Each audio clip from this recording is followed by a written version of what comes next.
Hello and welcome to Subjective Objectivity. I'm Anthony Fiocco and with me is Solim.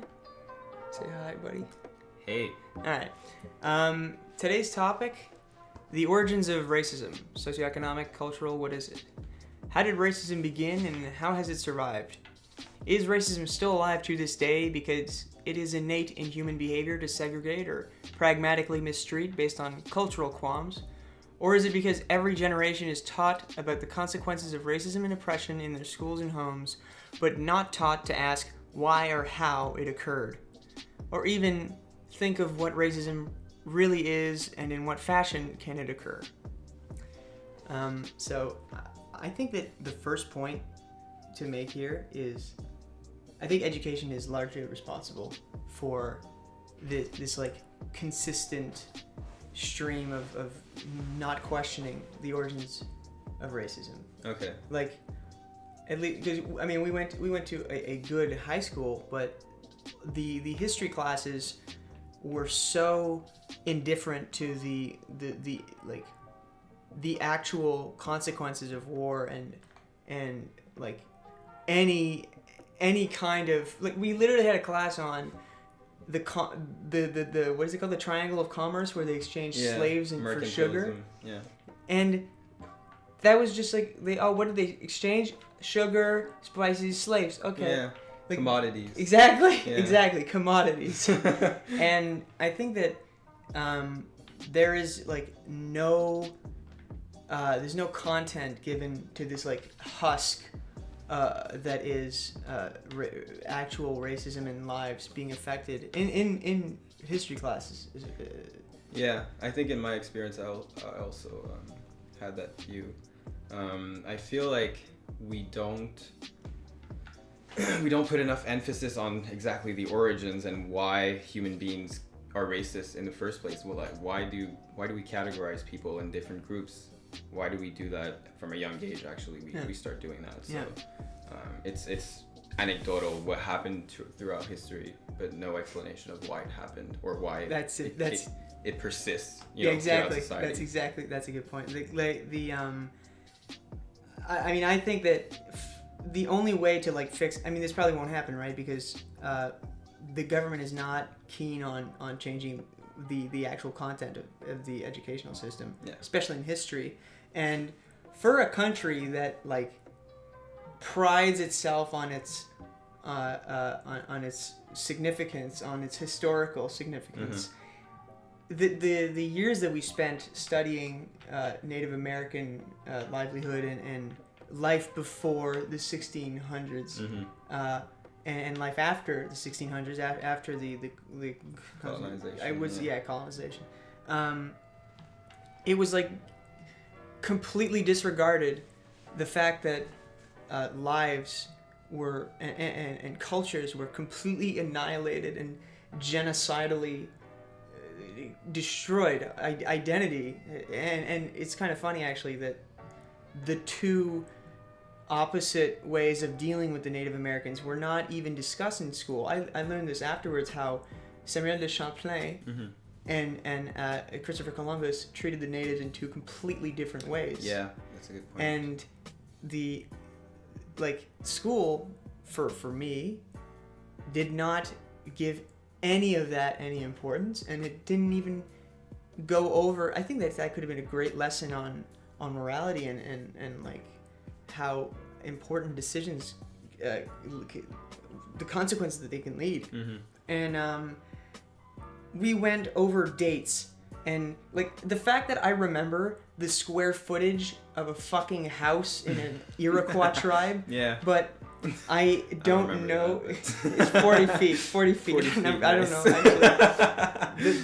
The fact that I remember that, right, and I remember that is a specific. That is how I define that part of history, because that's how I would. But like I've met people who have told me stories of, I mean, currently in Native American communities that like that story is, obviously it's completely different, and the way that it's being taught does not give the Native Americans an identity, a personality whatsoever. It's just like, oh yeah, we were playing Risk. It's dehumanizing. Absolutely, in a way. Yeah. absolutely. And it's funny how they do, like, there's active dehumanization, and then there's dehumanization in education, which is the last place you'd expect. Exactly, yeah. No, if you want people to learn something about history, you've got to relate it to them, because we're gonna be citizens, active citizens, hopefully. Yeah. That's how. Yeah. And we need to have a basis of how to act in society and what the mistakes have been done historically. Absolutely. You know, that makes me think of this book I read. It's called Nos Servitudes Volontaires by Doris Lessing.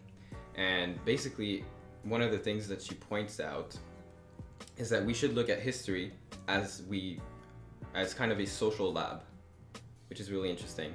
So history, well, the way we should study history is the way we would look at studies from a socioeconomic lab. Right.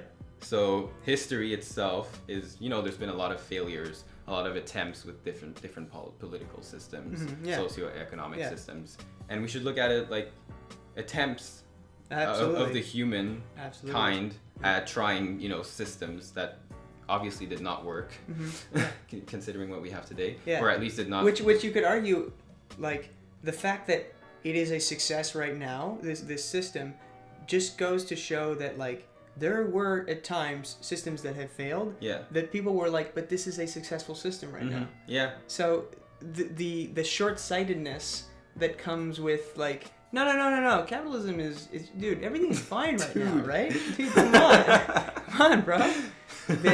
There's like this willful short-sightedness that comes with the fact that time is different for me because I'm experiencing this, and whereas them, it's just a number on a paper, right? And you take societies that have functioned so effectively under specific systems, and then just died out because it wasn't an actually good long-term system. Exactly. And then, but because of the way people look at it, where they're like, well, everything is growing and there's growth and development, but it's like, yeah, well, you know what isn't growing and developing? The fucking earth itself. Yeah. So maybe regulate it around that. Exactly. Like, this is, I'm not like anti capitalist. Yeah. I fucking love it.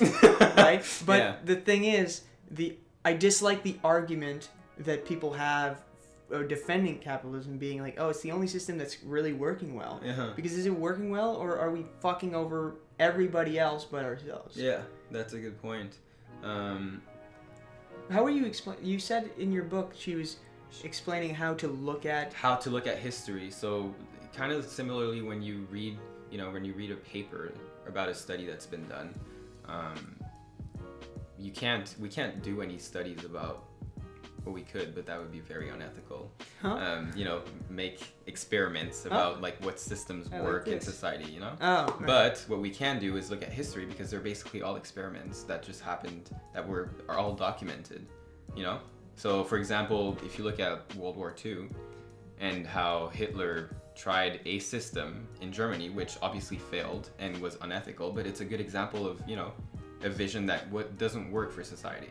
Which is what you mean, just like the Aryanism? Yeah. Yeah. Okay. Right. Yeah. I mean, that's.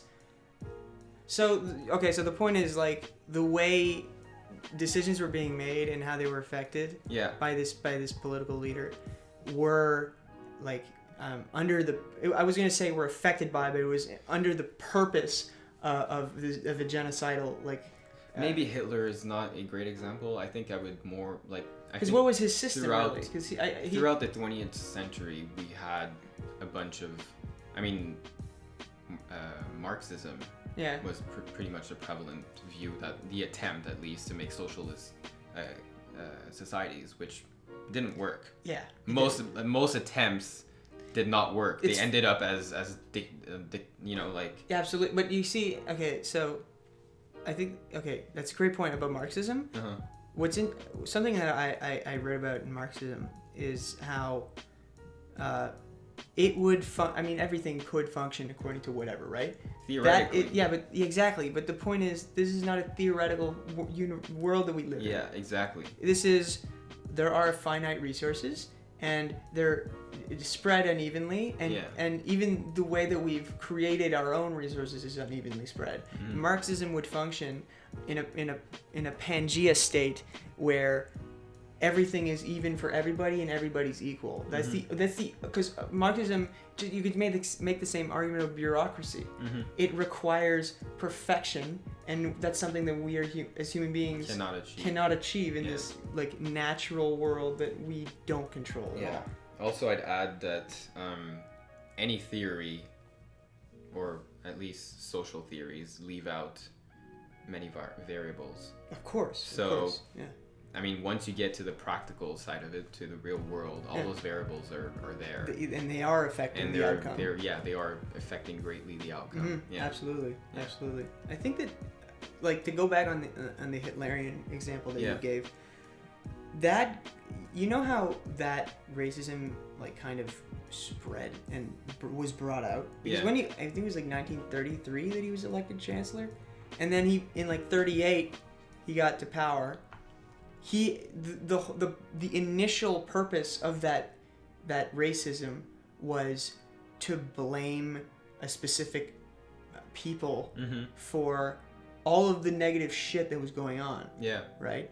And it just turned into a massive shit show. That's why it worked to begin with. Oh, absolutely. Because the German people were at a very they were low fearful, point. and they were very we need to know who the bad guy is here. Like, we need to know that. Why are we in a bad socioeconomic situation? Well, let's blame the easiest thing to blame. The Jews, as always. I mean, for everyone. The thing about that is it became such a massive part. It's rare that things survive almost hundreds of years without like any change in translation, where we now know like of Hitler and of how the Third Reich advanced, and it's such a massive part of history. It is, and it's unexplained. And I mean, it makes sense that it's for us, it's so I guess important, or we look at it. Why? Well, because it's close to us in time. It's closer than most things. What about the Rwandan genocide? That's a good point, but it's not as big scale. I think it's not as a major scale as. I mean, it didn't involve that many. Also, I guess the Americans weren't involved. Like, they didn't send Americans. Maybe that's probably why. That's probably why. Yeah. Sadly. Yeah, because actually, if you look, I don't know the stats about it, but if you look at the Rwanda genocide, what is it, like millions of people were killed, but they weren't killed with machine guns or bombs or anything. They were killed with machetes. Well, there were also, that's probably worse. That's what I'm saying. Oh, okay, but it's not remembered at all. I know, but that was my point. Like, actually, it's maybe worse statistically speaking. I get it. The number is greater, but well, if you look at it from a point of view that on one side it was war with modern equipment, I guess, or modern weapons, and the other was. Well, I mean, to be fair, Hitler was going brutal for world domination. And primitive. that is a good point, because the Rwandan genocide never would have affected us. No, exactly. Right? No. And meanwhile, this dude who was like, "Get out the Jews," and he was like trying to dominate the world, maybe could affect us, right? Had it been successful. And I forget what it is exactly. I read that there was a battle. There's a specific battle that, had it not turned bad for the Nazis, they would have been able to advance into like 7 more countries or something disgusting like that. And it wasn't because of like American involvement that thwarted them. Like, I won't give them that benefit of the. I'm not even gonna give them the benefit of the doubt. I know it was not that. For sure. I remember it was a military mistake, a strategy mistake that made them go attack the wrong town. And that town, as small as the town is, affected how fast the information got to the surrounding countries and surrounding areas. And the armies were like dispersed then, because it was supposed to be postponed so that it's all like taking. Basically, it's just a matter of like a couple days. Yeah. And the war would have changed completely. I read that and I was like, holy absolute shit! Like, that's the world. The world is so chaotic, and the fact that we have that luck of like, luck. Well, yeah, luck. Actually, I don't know why I second guessed myself. If only the Germans won. If only. Like that like, there's no reason for that to have happened. No, It just happened. Well, what? There is no reason for it to happen, but I meant no greater reason. Yeah, like, there's no like universal. No. There's no like something good had to happen. No, for sure. There's no like benevolent purpose. Exactly. Definitely not. Well, maybe to Hitler there was, but not to everybody else. Questionable. Yeah, it is questionable. Yeah. So I mean, Hitlerian regime is a good example of racism. I think it's the closest to us. And the largest scale. Yeah. Right. I guess, maybe closer is African Americans, but that has been going on for a while. But yeah, I think we should maybe talk about like why would human beings be racist in the first place? Yeah. I think that it's, considering human nature and how defensive it is, despite being so social, there is like a consistent need in human beings to feel safe, right? It's like the very first thing that we're going survival mechanism. Exactly. It's it's a primitive instinctual thing, and because we live in a world now that like everybody can be from anywhere, and it's no longer this tribalism, and there's international life, right? The software is inadequate. Yeah, exactly right. We need an update. Yeah, really bad. We do. Yeah. Or the how do you say the physical system itself? Maybe, I don't know. Who? Well, the brain. Like the. That's the update, though, isn't it? Well, I mean, you could see the software as how you operate, like within. I guess the software being the framework. Okay. Yeah. You're right. But like, I think that it's good that we're taught. Well, some of us. It's good that some of us are taught that everybody's like, whatever the same. Some people aren't, Some people are like, you're good, but you're a good person, but what's his name over there? The other colored? The other. Yeah, the other. Yeah. No. Yeah. Right? But like, at least education is like trying to make an attempt at that, although it's kind of like the Michael Scott of changing. You've never watched The Office? Holy shit. Yes. I mean, I have not. I know about it. Okay, right. But it's like this somebody who's ignorantly trying to do something for the better. It's a perspective. Actually, like, have you seen? I've seen like an extract from one of the seasons or one of the episodes, where basically he was doing what do you call them? Like, he was in his office, obviously, and he had these papers, and he wrote like a race on each paper. Oh my god! And then he would stick it on. Yeah, that's exactly what I'm. Yeah. That's actually what I was referring to. Yeah. Okay. Where like there's this backwards, ignorant attempt at being unitary. Like, yeah. But it just ends up fucking segregating even more. One of the funny things I remember about that is that the black guy actually got black. Yeah, she got black. Yeah. And then he was like, stir the pot. Come on. Say something. He's like trying to make him know what it is, but like it's also funny because they gave that character Michael Scott. Yeah. They made him so exacerbated from the original character David Brent. Okay. Where like there's such a strong need for like being liked and stuff but he's also so fucking ignorant. Yeah. That it's like he keeps messing up these things, but it's also he's unaware of all these biases that he has. Yeah. So for like Stanley, where he's like what's it like in the hood, man? And he's like, what do you mean? And he's like, the hood, the clink. And he's like, that's not what that is, but... And then he says, like, I was born like, near here, and he's like, oh, the suburbs. And he's like, no, like, a normal house. Yeah. Like, what? And then he's like, okay. Like, he doesn't believe him, Doesn't right? update his information. Yeah, exactly. Exactly. He just goes, like... Pure confirmation bias. Exactly, right? And, like, I think he's a really good character, because he fucking makes so many people like be able to relate to that. Yeah. Well, I don't think they relate. I think people relate them to that because people aren't usually aware. They're like, oh my god, that's so me. I'm ignorant and fucking stupid. Yeah, that never happens.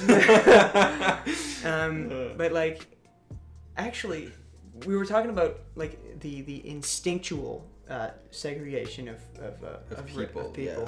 And we were talking about this earlier, the implicit association test. Yeah. Where anyone listening, you should go and take that test. It's free and online. Is it? It is actually. Oh shit! You I can didn't just know do that. it online, and you can see. Actually, I did it. Did you really? But I did it in class, so it was. So you were very racist. Is that? Yeah. What? No. What'd you get? Actually, I was pretty close to the center. Like I wasn't biased towards either, but I was actually, weirdly enough, I was actually slightly biased towards black people. As in thinking they're scary? No, as in thinking that they're not, like, that white people are like the bad, basically. Yeah, I assumed so. I didn't. I would have. Oh, because you're North American and you're more... and because I'm basically, drowning in this culture. Like, I'm not drowning in the sense that it's killing me, but I'm just... That's Freudian slip. No. What I'm getting surrounded. murdered and tortured by this culture. Yeah. I don't mean that in a bad way. No. I mean, I'm surrounded by white people. I was raised in Western culture. Yeah. The media portrays mostly, it's white dominated, I guess.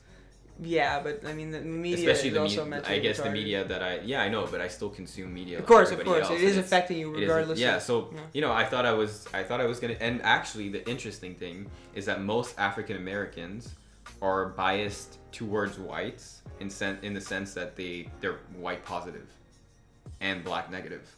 Most African Americans. Most African Americans. Or is this because African Americans refers to it's the first generation. It's a first generation immigrant, doesn't it? No. An African American isn't a fucking just a black guy. An African American is somebody who is from Africa. No.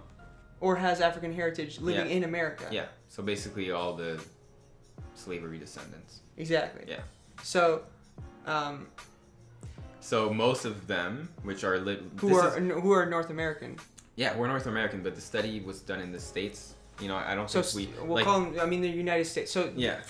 So black United States citizens. Yeah. Were biased against. Wait, it was against blacks? Against their own race. Yeah, basically. That's why I was surprised. That is surprising. Yeah, that is surprising. Eh? And you're so racist that you powered through that, and you're still racist against whites. Good job, actually.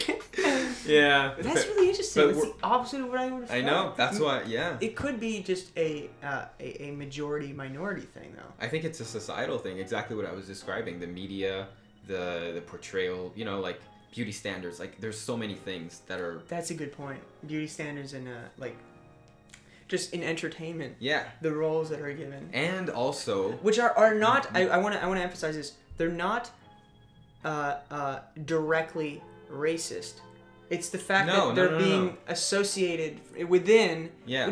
Which is, I'm just saying that because there are fucking idiots who.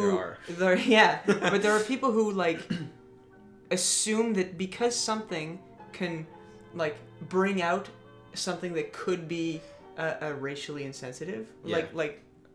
What's her name? The lady from it was in the news a couple months ago. This lady who was shitting on Disney type drawings. Drawings in the style of Disney. I've heard that before. Because, I don't know who it is exactly. Because of what was it? Because it brought back to a time of racism. And there was a video game called Cuphead that was drawn it took thousands and thousands of hours to perfectly draw this like style, and then the argument was it's racist because it's in this cartoonish way that they portrayed black people or whatever.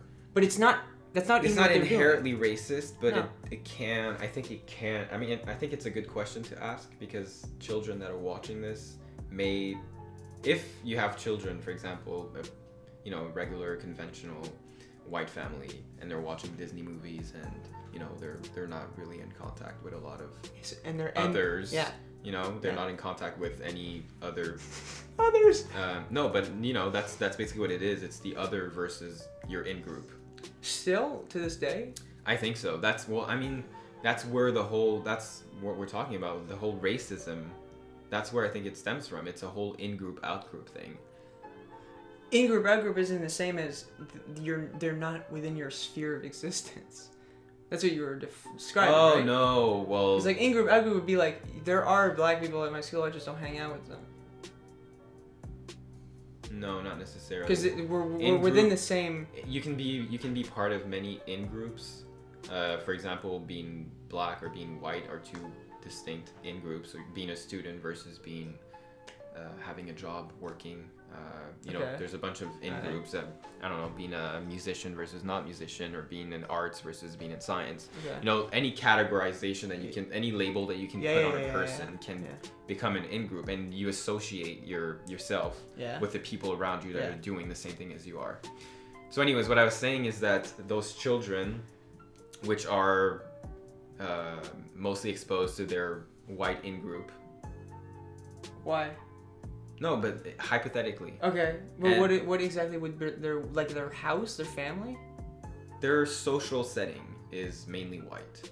Even like if you go to school, I'm just trying to understand how you're defining this because Okay. when I was growing up, that's not a good example. My best friend was black. Shit. But my idea stems from the observation that the more you have contact with the out groups, with it routinizes that like the less you are likely to be biased. Of course. Yeah. Of course. Because you don't. I agree with that. Yeah. Yeah, exactly. So it just stems from that. So if you're if you're secluded in some ways within your own group, and the only information that you get from the out group is through media, and what the media is showing you is negative in some ways, or pejorative, or it's not strictly positive. It's not strictly positive, or it's it doesn't seem to be neutral either. There seems to be some kind of exactly. Well, when you will come in contact with the out group, you're more likely to.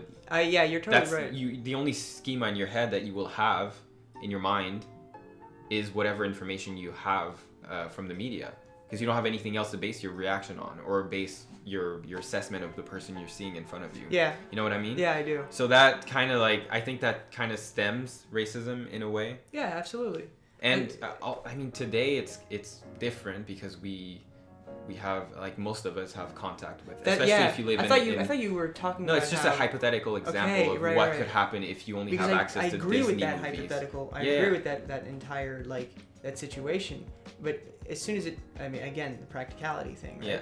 As soon as you place it in today's world, like here, I'd say like Montreal, especially, is like a cultural melting pot. Yeah, right? Definitely. And I doubt that there is as much racism, and I mean, I don't have anything to base it on, but I mean, I think Montreal, experience, I'd say, is the only way you could kind of. Yeah, in my experience, I suppose. But then again, that's not a good way to like. We're not by stating that there's less here. You're not stating that there is less in general. No. Exactly. I'm just saying that when you're in a city such as Montreal,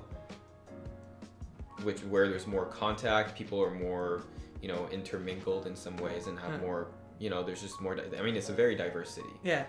And it's not as segregated, but it is still, like if you go to certain neighborhoods, it's pretty unidimensional in terms of race. You mean wouldn't that be a socioeconomic thing? Partly, but it does separate people. Of course. And if it does separate people, it puts you in different groups, and if you're in different groups. You mean people per race? I'd say that socioeconomically speaking, we're currently dealing with the the consequences and the conclusions of like a worse time for any kind of minority. And now it's like in a repertory state. A worse time than when? Than now. Before now, it was badder. Really? Right? Yeah. Okay. Right? Good. So there's like, my point was, we're currently in a like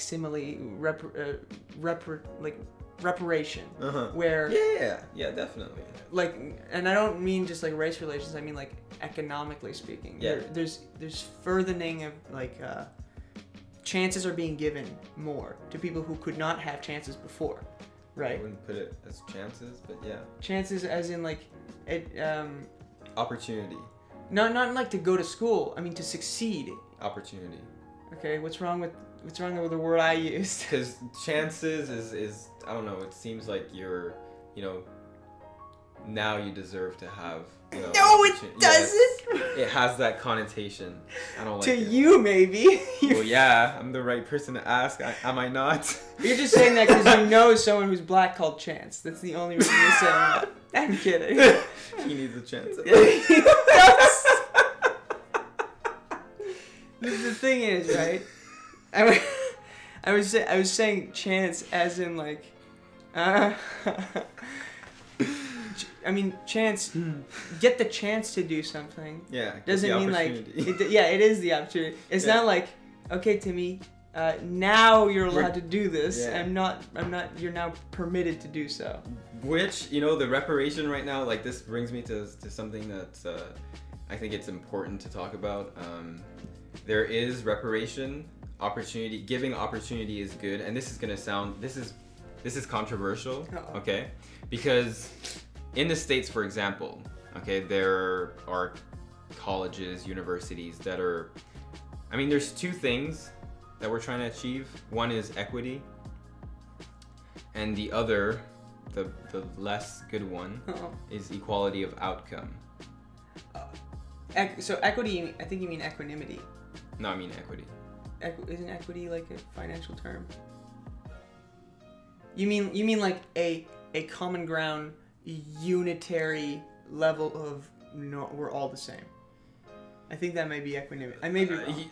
I know what you mean, like equality, sort of, right? Yeah, equality, but what I mean is that what you want in a society is to offer people the same equal chances of succeeding, okay? Yeah. But the opportunities to succeed. But you don't want to how can I say this? Because equality you don't want to create an advantageous situation for one. Thus, exactly. You Yeah, don't want to create an an advantage for one group, which is kind of stemming from white guilt in some ways. You don't want to do that, especially not in a society where we're based on I totally competence. fucking agree with that. Competence and how well you can succeed through. The only reason that's happening is because the supposed the supposed repair to making life inherently harder for a group of people. The only way to fix that is to make life easier. I know, but that's not how that works. Okay, they're probably doing that to fix, because if you think about it, right, with what redlining is, they were doing in the United States. So in the United States, for a period of time, they were redlining districts. That means that they were basically making real estate really inexpensive in specific places. Oh, to counteract to make minorities move there. And then what they do is they basically artificially created suburbs, right? By being like, okay, this is worth nothing now. And then they'd make everything worth more around here. And they'd move stuff around. And then they'd make the grocery stores farther away. And they'd basically remove any kind of boundaries. Any kind of advantage to living in this specific place and making it a red line district, as it were, because they were trying to segregate to make people live further away from the good jobs and further away from the richer people, and basically That was like in the 50s and 60s. Oh, really? Right? Okay. Yeah, So it's kind of like normalizing the environment. Or... Yeah, they were segregating informally. Yeah. Where they like. Okay, I think I've heard about this. Yeah. I like think briefly. we may have spoken about it, but the thing is, like, all of these things obviously had consequences on our starting point for a lot of people, right? So the fact that some universities are like, or just like companies where they have these like minority programs where they're like, are you a minority? Yeah. So how about you take all this extra stuff to make you special, and you're gonna be the better one in everything. That's exactly my problem. Yeah, well, I mean the redlining thing, or I mean, you know, offering cheaper homes to minorities. It wasn't offering cheaper homes. It was they were running the area down in value. It was not like to help. Okay. Okay, I might not have explained it right. It was, let's say you owned a home in this district. They found out basically where most black people lived, where greater agglomerations of black people lived, and they would basically make that whole sector worth less and less, so that their houses are worth less and less, so they couldn't move out. Okay, yeah, and they'd have to stay there, and they'd basically just not build anything around there. Yeah. So basically, just it was segregation. It wasn't a helping hand. Oh, okay, yeah. Because I was like in the 50s, 60s, they were trying to help. I don't remember that. Yeah, no. What do you mean? I don't remember that. You're born in the 90s. I don't remember like learning about that. Yeah, that's a bit. Yeah. Yeah. I was born in the 90s. Yeah. Lucky me. Lucky you, actually. Yeah. The thing is, like, that the whole. I think that it's the same thing as before, where we're talking about the whole Michael Scott thing. That's something that a Michael Scott would have thought of. Yeah. This ignorant attempt at being helpful, yeah. where you are creating a situation that's it's advantageous to be a specific race. Yeah. It's the same thing. It's just the opposite of what would be considered normally racist. Yeah, exactly. Well, normally in quotes, right? It's helpful. I don't know. It's helpful to a minority as opposed to helpful to a white person or whatever the fuck they want to call it. Yeah. So that like the whole system of let's offer opportunities to people in need within a society that they could they have the same chance. Yeah. And by doing so, you're giving them an opportunity that others cannot because of their race. Because there are people who it's not like every fucking white person is in a better spot than every black person. There's fucking white people who like could try really hard to get a job, but they just cannot because they didn't go to school and they don't have the right blah blah blah blah blah, right? And they had you know, they didn't have an education or they didn't have all these characteristics. Exactly. All these characteristics could transfer over to somebody who is of a different race. Yeah. And within some companies or some schools, they would get to do something that somebody who is white would not be able to, despite the fact they're in the same financial situation. Exactly. That's part of the problem. That unequal treatment is the same kind. It's the same kind of unequal treatment.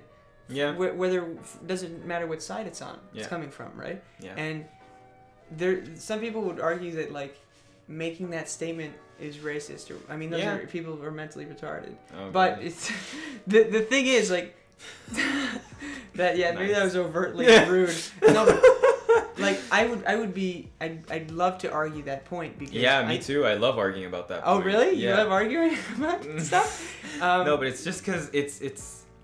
I mean, go on. I'll continue. I was just gonna say that the idea of being like, you can't say that because it's just fair according to what happened. PC. Is people don't understand time, where it's like it's fair according to what happened. Do you want everything to be equal now or in the future? Exactly. Like in that attempt is like, oh, one day it'll even out. But it's like if you wanted really like now, you could instill laws and regulations that would be equally benefiting everybody and would not be secluding races positively or negatively, right? And that like is not like there's no reason for that to happen in a time where opportunity is arguably equal, right? So obviously there is like racism, like especially with names and stuff like that, right? Where it's part of the IAT test actually. What? Really? Yeah, names. You'll have to like associate certain names with black or white, and then good and bad. With black or white? Yeah, like not like on European. I mean, it could be. Yeah, it was. I mean, in the test it was black or white. I don't know why, but you know, like Jacob or Adam. Like it. I mean, they're kind of old associations. But like, why would that? So how could you even assume? It is exactly. Right, okay. For us today, it's like not so relevant. But I mean, like 50 years ago, I think. I suppose. Yeah. That does make sense actually. I mean, you couldn't. I guess that's my bias going into answering that question. It's like I don't understand why that is, where I'm supposed to instill some kind of inquisitive nature of mine. That's a big problem in social psychology, to be honest. Is it? Oh yeah. I mean, a lot of the experiments that are done. In my experience, the ones I've read about, all the time they're asking you questions. And there's no way for you to object to the question and be like, I don't have enough information to answer this. For example, they'll show you a face, and it'll be like, do you think this face looks kind or not kind or whatever? And then they're like trying to measure your implicit bias. But what if when I see a face, I don't judge whether the person's kind or not by their face? Yeah. I need more information. I need a context. Is this person a criminal? Is this person like a world peace organizer? I don't know. Yeah. I have nothing. Yeah. I don't know anything. Yeah. So why are you asking me this question? I think that's a perfect point, because I think I made the same argument about that, where it was actually my psychology teacher who's a fucking idiot, and he put up a picture of a. Listen, guys, just so you know, we don't think that everyone is an idiot. No. Well, so my psychology teacher put up a picture. No, but this is genuinely an idiotic thing to do. Mm-hmm. And also, I think it's severely affecting the intelligence of people in the class. Yeah. Because this is what he did, okay? He put up a picture of, what was it? A black guy in, like, a weird, like, prison-y outfit. Mm-hmm. And he's like, what do you think this guy is? Right? And people were like, I don't know, like a prisoner? Mm-hmm. And he's like, wrong. It's a police officer on Halloween dressed as a prisoner. All right? Okay. You're biased. And I was like, no, we're not. That was purposefully trying to trick us, you fucking Yeah, that's horrible. But here's the thing, right?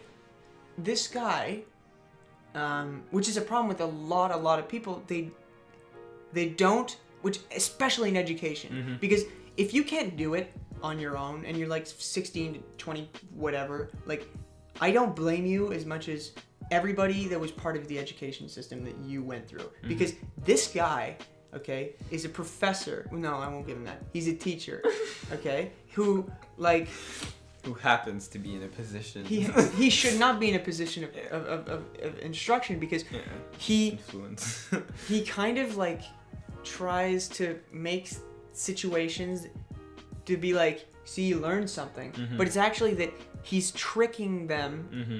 like tricking the people in the class into thinking something, and then he's like, oh no, it was not that. Yeah. Why were you thinking that? Oh my god. And I asked him, like, because I passed a comment once. I said, like, well, I mean, obviously, right? Yeah. But because he was telling a story about this. Did you hear the story about the police officer who broke in to someone's apartment late at night and shot them because they thought it was their own apartment? Yeah, okay, I heard so about that. Yeah. Listen to this. This is pretty much exactly how he described it, right?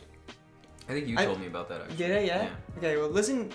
Try and find whether the teacher's biased or not. Okay. And if so, I wonder for which party, okay? He's told a story like this. He was like, so there's this police officer, a woman who just pulled a double shift. She's pulled a double shift, so she's tired, right? Mm-hmm. And she's trying to go back to her apartment. Her shift is done, her night is over. She's coming off, she's entering her apartment.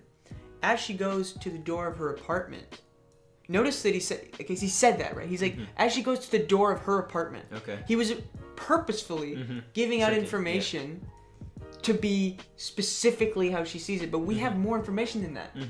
And so he's like, as she went to, she noticed that she noticed the door was open, and so as she opened the door, there was a guy there, and she didn't know what he was doing there, and she thought that he had broken into her apartment, and he started getting mad at her, and she assumed that it was because he was shouting at her like, get the fuck out, I'm gonna hurt you or whatever. So she pulled out her gun and shot him dead. Okay? And then he's like, so it turns out it wasn't her apartment. And then I'm saying it and it's angering me. He was like, who leaves their door open? Like, he was blaming the guy for getting fucking murdered. Because he was on the side of this police officer. He was on as he was telling the story, he gave, and then he was like, so should she be jailed or not, right? Or should she suffer the consequences of her actions? And he was like, the whole premise of that question that he was asking us was like, it was not her fault, you know. She's pulling a double shift. She was really tired. No, and so I remember raising my hand and I was like, listen, like, if you're a police officer, you have a code of conduct, and you don't just shoot people like that. Exactly. Like, you're not even supposed to do it on the job, and you were not on the job. Yeah. Right. So there's this level of like, also, should she even be a police officer? How tired do you have to be to get? Like, you get in a building, and was she in her building at least? No. It was the floor under hers. So like. Oh yeah. Like exact same. So like that mistake. I make that mistake. Yeah. I just don't shoot whoever's in the fucking apartment. Yeah. Okay. That's one thing, and then her door is open, so she doesn't remember that either if she locked her door or did not, and then that's. So she's in it. So she's got 1, 2, and then she gets in. It doesn't smell like her home because when you get in. What do you mean it doesn't smell like her home? Well, when you get in somewhere different, which is not your place, you can smell it, right? No. No. Okay, so that's. Maybe that's because your fucking nose is so big. I can't do that. I mean, normal people usually can do that. Okay, normal. Who's this? You? I don't know, man. Yeah, you do, right? I do. Okay, so but, that's for me, why that you said normal people, right? No, it's not. But I thought it was a normal thing. Apparently, it's not. Well, maybe I'm super sensitive, or maybe you're an undersensitive. Yeah, but maybe. I doubt that. Anyways. Yeah, that's fair. Anyways, so like she should feel it's not home. You have a bunch of cues that are telling you this is not. Yes, absolutely. You're right. This is not my place. And I don't understand. The thing is, she was so fatigued that she wasn't noticing. Was she asleep, for fuck's sake? Yeah.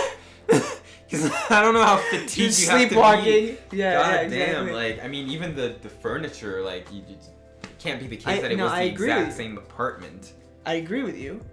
The whole thing was, like, this teacher was presenting this situation in a way that was obviously biased towards one person being a not bad guy. Yeah. And as we were painting the picture of this was not the right thing to do. No. Right?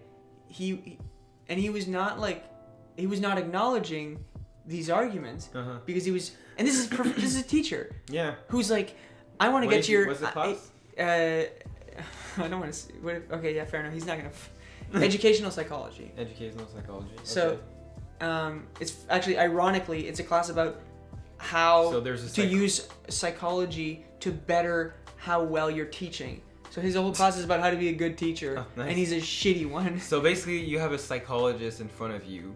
He's not a psychologist. Okay, that's. He has a minor in psychology, and he's a psychology professor, teacher. I know it's not. No, he should not be doing that. Either way, a man in his 50s who's in an establishment of education should know that if you present a situation that is morally, like. Permissive, ambiguous, absolutely. Yeah. You should not, first of all, give your own perspective and say no to when somebody disagrees with you and agree when somebody agrees with you. You can give your opinion, but give it after you've made the students think about the situation and make their own opinion. Don't give them an opinion. I didn't mean he strictly gave. I mean he gave his opinion by telling the story on his. Yeah, exactly. But he should just tell the story. as objectively as possible I agree. without personal agree. biases, and then ask the students whatever they think about it, because you're trying to make them think. Hopefully. Well, you see, this goes perfectly to the premise of this whole thing, which was like Yeah, how it does actually. is racism like surviving, and not only racism, but specifically like this implicit capacity of ours to dictate what is right or wrong, or who is good or bad. Yeah. Right. And is it because schools and which are a major part of our lives, right? They are. Like not only socially, Especially, no. like we learn how to think and how to do stuff, and a lot of stuff in school. I don't know if you could say learn how to think, but it's an attempt to, at least. I'm not saying from them. I'm saying like no, I know. from I know home a lot of the time. No, I know what you're saying, but it was just a satire. You're right. Yeah, that is a fair point though. But although there are teachers who, first of all, they probably like their jobs, who teach kids how to think, and they fair teach. enough. That is a good point. Yeah. But we didn't get the luck. Yeah. The chance. The chance. Yeah. That. But yeah, like that's why it is a chance in this system right now, I think. Yeah. And it's interesting because I think some people at least that I've talked to, they have the impression that, I mean, we're basically talking about critical thinking here, critical thinking skills. That the education system actually does give us critical thinking skills. You can make that argument by saying that it makes us, it helps us by not actually giving it how, and we have to learn it on our own. So technically it does. That's you a good could make point. that argument. You could make that argument, but I'm assuming they'd make that argument being like schools, like the teachers teach you how to think and how to question stuff, but yeah, I mean, exactly. they tend not to. I don't think they would make your argument. They would probably go more in that direction. That's a very large portion of what I've heard. Yeah. And what I've argued against, because I think that like, as much as teachers are a part of that, I think honestly the closest I've come to, like, at least in my memory, like critical thinking skills was in mathematics. Yeah, right? That's exactly the example I was thinking about, actually. Yeah. Even within that. But the problem, which I don't think is where it should be coming from. It shouldn't, because I think the capacity to use skills that you're applying to abstract concepts to real life concept is not a common thing. No. It's not. I don't think it's a natural thing to do. It happens in some people for unknown reasons, which I don't know, but I think that it has to be more explicit than that for people to learn it and actually apply it in their lives. I agree. And it depends also on whether you're you believe in cognitive development through like nature or nurture, you know. So I personally am leaning towards, in this case, Vygotsky's theory on intelligence. What are you doing? You're laughing at my yeah. But like, I think that it brings a really good explanation. As much as it was affected by his untimely death, he brought a huge contribution to how intelligence and how versatile it can become, and how it is affected by instructional design and effectiveness, and scaffolding, I think is what he called it. Yeah. And there are a lot of people who argue that these Piagetian like concepts where you develop it at a very early age, and you require you have social needs that if they aren't respected, your intelligence is affected. Yeah. You know, which is I'm not arguing that. Definitely there's a lot of depth to that. This is conjecture, basically. Me preferring Vygotsky's model on development is purely conjecture at this point, right? But I honestly think that it explains a lot about critical thinking, and where if you go to school and you are in no way helped to learn greater concepts, more abstract concepts, and you're not helped at home either, you will not develop unless it's on your own, and that usually comes in later on when you become a more responsible like adult. And those aren't the best years to become critically aware. It's difficult. And there's this, or more difficult. It's possible, but it's I'm sure it's possible. Becomes, it's just that having a very early grasp on, I mean, it's like language. You know how language, you can, if you learn 2 languages before, oh god, I think what's the name? It's not Gardner. I forget who exactly, but there's this theory on language and how simply by being around exposure to 2 languages rather than 1 allows for greater capacity to understand language, and not even verbally, through reading, being able to, this goes down to top-down processing. I've heard about that, those studies. It's super crazy. And then there's the opposite actually, where and this is actually, it's going to go back to the race argument. You know how Native Americans were put in, I think it recently stopped. You know how they were putting in like missionary forced Westerner education, basically. Yeah, exactly. And brainwashing, pretty much, right? So and it's not really education. No, it wasn't. It was rape and fucking religious zealotry. It was disgusting, right? And it only recently stopped after hundreds of years. Thank God. And within those communities, because I mean, earlier I'd say that it was more appropriate. Now, maybe the results would be different because they tend to speak English at home in the community.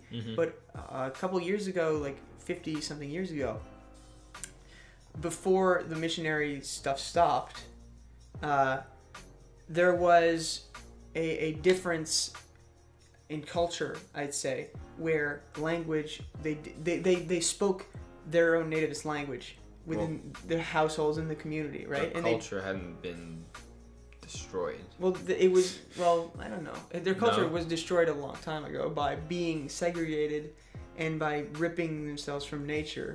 I'd say that. That's a good point. I'd say that the hatchet was when they had to adapt to how big English was and how big capitalist system was, because until then they were surviving, quote unquote, on their own in like their attempt at still living throughout this cultural trend, but then they just had to alter it a bit, because if you want to, like, you're gonna be like, you have to get acclimated to like the internet and stuff like that, right? Which is a necessary adaptation, and since it's mostly English became a more running part of like everyday life there. So before this what happened was they studied the consequences of speaking a native language at home, and then at the age of whatever, like 8 or 13, I forget what it was, they're sent out to these missionary homes to learn and only speak English, and if they speak their native language, they get fucking hit or whatever. They get punished. And when they were sent back home, it was disgusting what I saw. It was like a massive percentage had developed semiotic language, which is, listen to this, they didn't have enough time to fully incorporate themselves within their first language, and then it was ripped away, so they slowly they stopped remembering, they forgot how it worked, pretty much. Stop remembering. Circumlocution. 2 words for one. So they just kind of forgot about their language, and then as they were forced to learn this new language, they were sent back before it had solidified. And when they went back home, they knew neither. Oh my god. So semiotic language is an incapacity to explain. 2 languages. And it's not like franglais. No, not even, okay. No, franglais is bilingualism compared to that. Because semiotic language means incapacity to communicate, basically, right? That's interesting. Think of it this way. But do you think it's, just a little parenthesis on this, do you think it's because the fact that they were learning a new language and the old language was, the first language was not solidified, or because the setting in which they were learning the new language was a I mean, because it's like basically conditioning. Yeah, you know? yeah, I get it. It's punishing. That's an interesting point. I hadn't thought of that, but I hadn't thought of that actually, because their whole point of that study was to explain the phenomena of basically what it was. Semiotic functioning was neither of them were optimal. Doesn't sound like fun. It was not, No. and this is how this is actually why I've been really interested in pragmatics recently. Yeah. It's because they were looking at how it affected capacity and stuff like that. Not being very good at language, and the average IQ was like 40. And people who hadn't developed semiotic language, don't laugh. Some of these people are probably still alive. I'm not laughing. Yes, you are. 40? Are you serious? Yeah. Yes. Well, I mean, okay. Well, I'll explain why. Okay? That's insane. And the people who hadn't developed semiotic language had normal average median IQ, like 100 to 110, blah blah blah, right? So, and that's insane. so the reason why they had 40, okay, this is why. You know, like how many standard deviations away from 140 is? It's pretty bad. It's pretty bad. It's at least 2. It's pretty fucking bad, and I'm aware of that. It's a bit more than 2, actually. Oh God. But that means, like, I don't know. Like, I don't even want to go into this. Anyways, it's nuts. It's insane. When you're looking at it, actually, I was thinking of writing my paper on this. If you look at it from a pragmatic standpoint, IQ being defined on these standardized tests requires like a basic control of English, right? Let's say. Yeah. But here's the thing. Every single part of memory and of conceptual learning requires solidified information. You have to understand and manipulate data and information within your mind to be able to completely understand it. It's I don't know if that's what you're referring to, but it's basically crystallized intelligence versus fluid intelligence. Yes. I think I was going to describe it as the part of working memory. Or verbal versus nonverbal? No.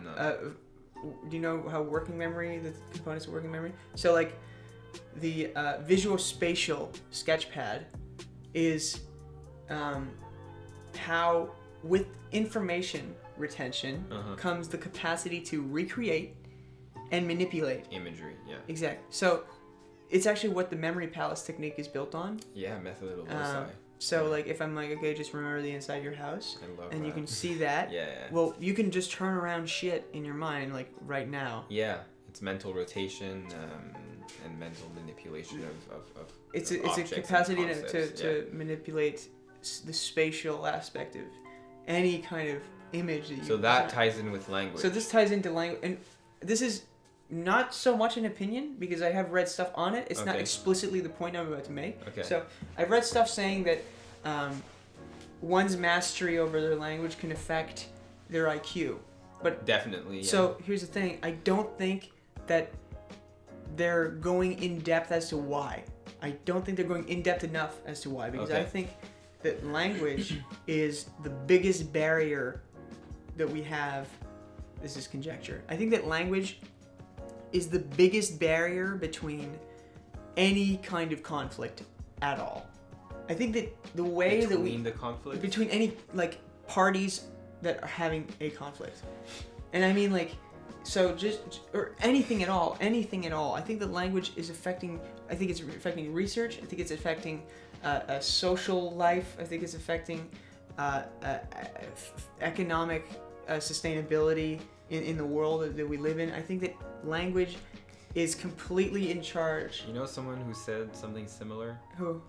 Which you wouldn't expect. Kanye West.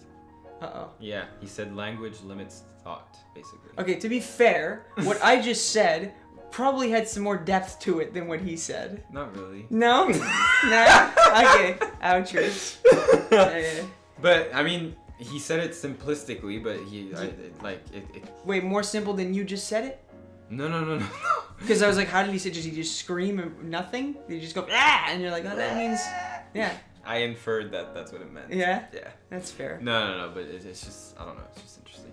it's funny how his argument on... It's funny because he's a rapper and the only thing... He's an artist, not a rapper. He doesn't like being called That's true. Okay, he's an artist that happens to rap. Out of all the other things he does. Yeah. And, rapping is pretty much based on language. Without language, you don't really have... That would explain why he's shit at it. I'm kidding. Well, I mean, yeah.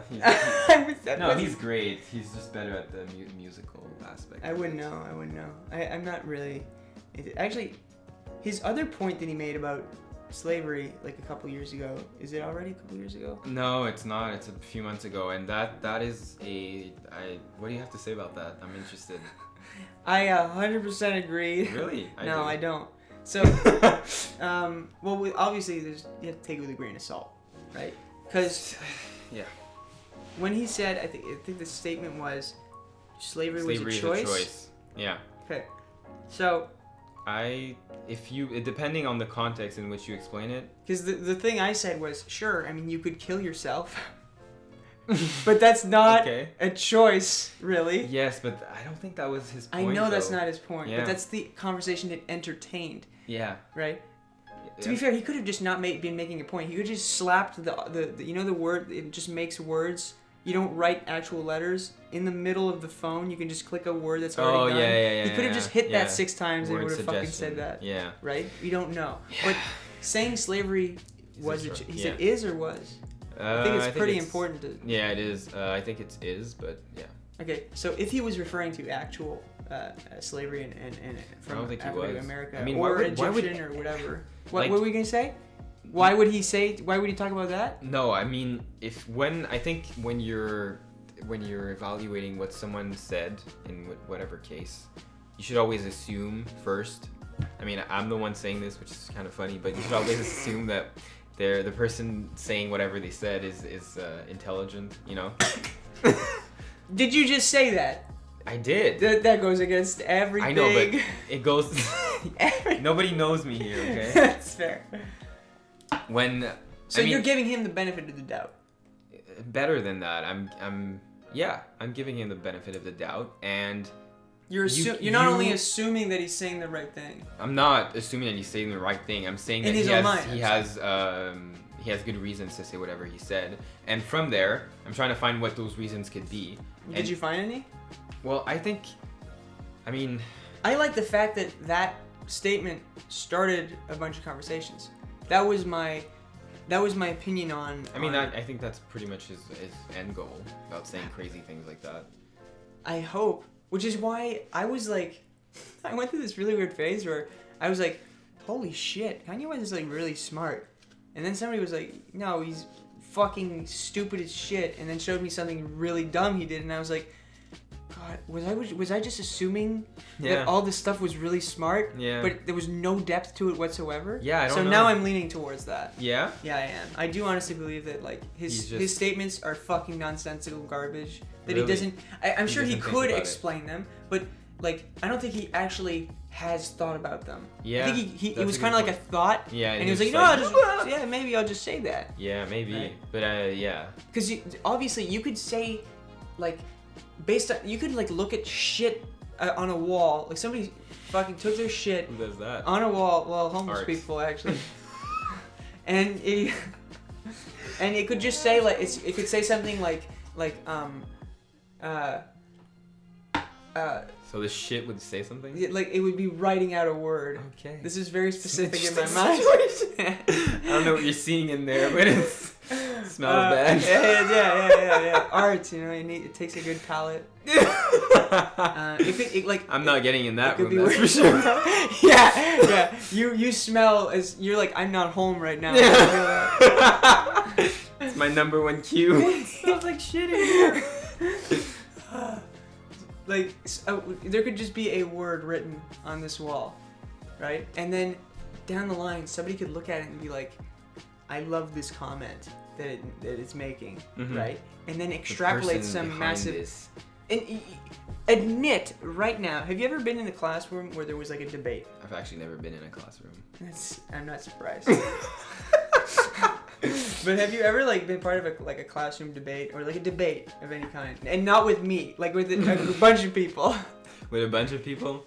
And I don't mean that one time that we were having a debate and then somebody we didn't know came in and gave their opinion. Yeah. And then we were like, okay. "Could you leave?" Yeah. I think it's happened. I don't remember specifically when. But... Okay, so admit right now that if like you look like you were given a perspective to say, you were hearing arguments that were terrible from their side, and you were like, let me say something on your side. Let me say something that's against what I'm supposed to say so that I can argue against it. Ew, yeah. Have you ever done that? I've not. Okay, that's all I do pretty much all the time. That's very, very good. Like, everyone should do that. I think it's the most efficient way of arguing against anything. I agree with that. Yeah. And like the whole premise of like that will you turn that shit off? You fucking idiot. the premise of like these arguments are like, it's like for actually at our high school. Yeah. There was one on fucking milk or something. Milk. On whether or not it should be pasteurized or something. I don't remember exactly what it was. Kind of fucking argument. Okay, exactly, right? Debate. I mean. So whatever. It was a shitty, stupid. See, It was a dumb debate. Critical thinking. Is my point. That's what we should be arguing about. Yeah. It was a dumb debate. Instead of just looking at the. And there was like two sides to take, and I was given a side I didn't like. But I got an argument, obviously, that I mean I didn't agree with, but it was a strong argument against what I believed in, right? What's the name for that actually? There's a name. Do you know? For what? In philosophy, when you argue the opposite position to. Isn't it to create a non-point or something? I think it's called like the non-point, where like you discredit something by proving the opposite to be a potential truth. Yeah, exactly. Yeah, exactly. Okay. And then once you get to the truth, you're like, well, in the light of exactly. your argument, this doesn't make any sense. Yeah, which yeah. is like I have to respect this thing because it's not empirically incorrect. Yeah. Right. I mean, Yeah. So I guess I was doing something like that, but every single time I'm in a situation where there's a big argument, people don't fucking know how to argue stuff, right? And I feel a need to be like, can I just argue against myself, please? Like I just want to yell at me, right? And like I think that that it goes down to pragmatics. I think language severely affects one's capacity to feel any way or another, right? Which, okay, this is, again, conjecture of mine. Yeah. I think that language is pragmatics is responsible and could solve so many fucking issues. And I gave the example in research the other day where there's a big debate over the mind and being the mind existing, Dualism. being physical or immaterial. Yeah. So dualism. Okay, yeah. So Descartesian dualism. Yeah. That Cartesian. I think is correct. Well, okay. Well, so Descartes. Yeah, but Descartesian. Oh, really? Cartesian? Yeah, I hadn't. Oh, really? So shut the fuck up. I see you smirking, you little shit. So this Cartesian mind-body dualism argument, where somebody would be like, well, it's immaterial, and somebody would be like, it's. I think that a huge part of that debate is that all these words are not unilaterally understood. I think people define and understand things conceptually. It depends who's arguing, though. Okay. Depends who's arguing. No. I'm not saying they're not. It's not wrong. I'm saying that we all make up our opinions. We all make up words with this personal conjecture of how we learn those words and what those words mean and blah blah blah blah blah. Right. So the premise of like the mind-body dualism is a bit more specific to this problem, and maybe pragmatics could not solve it because it's in a realm that's advanced already, right? So the mind, if you'd have people define, I can guarantee you in a greater level debate as well. I understand your point, but in any philosophical debate, define things as how everyone defines it. You start the argument by defining what you mean by mind, and then you argue whatever you're going to argue for. You don't argue and then let people decide whatever they think mind means or brain means, because or else it's not an argument anyways, because you could interpret it in a plethora of ways. But if a good philosophy paper or a good philosophy anything should have set definitions, and within those definitions you argue whatever you're going to argue for, or else it doesn't make any sense. You're not going to argue for something if anyone can just interpret it in any way. Okay, yeah, that's a perfect point. Mm-hmm. But you just solved that pragmatic issue that I brought up. Yeah. Okay, but I'm saying, in the world generally, yeah, this is not a resolved issue, because you're like, okay, these great minds debating, they're gonna start out by how they define the mind, right? Yeah, basically that's what I'm saying. Yeah. Exactly. Yeah. But I'm saying that is not what 99% of debates are. Nobody even gives the benefit. Nobody even attempts at defining things to make sure that they both understand this in the same way. And seriously, so many arguments. I totally agree with that. I 100% agree with that. Yeah. I think that, and I think that racism. I see where you're getting to. Yeah. I think racism is severely affected by by pragmatics, but severely affected by language, and pragmatics should be able to decipher this, and I think it could really find a way to work around it. Okay. Because, like, actually, a friend of mine told me that they wrote a paper in linguistics on the word black, and it was tracing back to like Grecian, Latin. Interesting. You know, it was one of in the Odyssey. Is that where you were going? No. I was not. No. But it could. I mean, it could be something that. I mean, Homer's Odyssey. In Greek, in ancient Greek, there wasn't a lot of names for colors, because a lot of the colors have actually been developed over time. Yeah. So a lot of the words, for example, he describes the sea as wine, something like wine colored. He doesn't have a word for red, basically, or dark red. Yeah. Describes it like with a word that he knows, which is super interesting. Basically, the only colors they had was black, white, and like not many. They didn't have a lot of different names. For colors. That is a part of actually the argument that she was explaining. And she wrote about how black started to describe void and fear, because the nighttime it created this situation that was, you were fearful in terms of what was around you. You did not know what was around you. This a primal fear of everybody. That uncertainty is a fucking terrible fear, right? It is. Even I think that public speaking has to do with that, right? Not knowing what everybody's thinking and not knowing what's going on. The problem with pragmatics in this situation, we're looking at etymologically. That word was used initially to describe an emptiness, like a void, right? And that that simple association, that simple like Aristotle level association, right? Yeah. Could be potentially responsible for like an immediate perception, an immediate outlook that people will have on a specific thing. Yeah. So, just the description of the word black, she explained to me that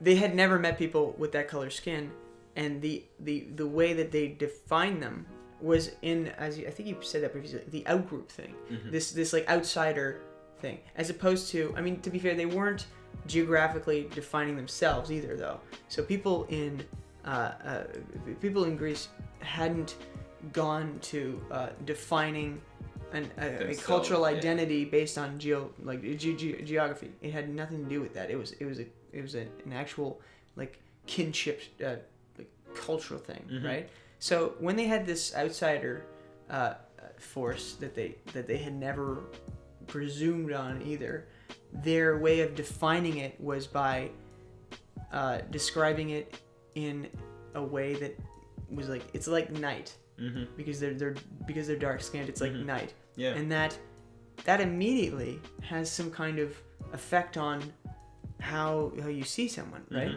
Yeah. Like if you fucking found out a guy who's like, he's like rapey. Like, what are you gonna do when you meet him? Are you gonna be like, okay, I don't want, like, you operate under the presumption. Yeah. Yeah, running away. Yeah. We all operate under the presumption that the knowledge we've acquired is correct. Yeah. Like, that is how we live. Yeah. Right. If you lived any other way, that'd be a hell. Like, cognitively demanding. It's probably like a philosophical. It's probably a philosopher's like pain. Yeah. Right? That like, it's funny because we made the point.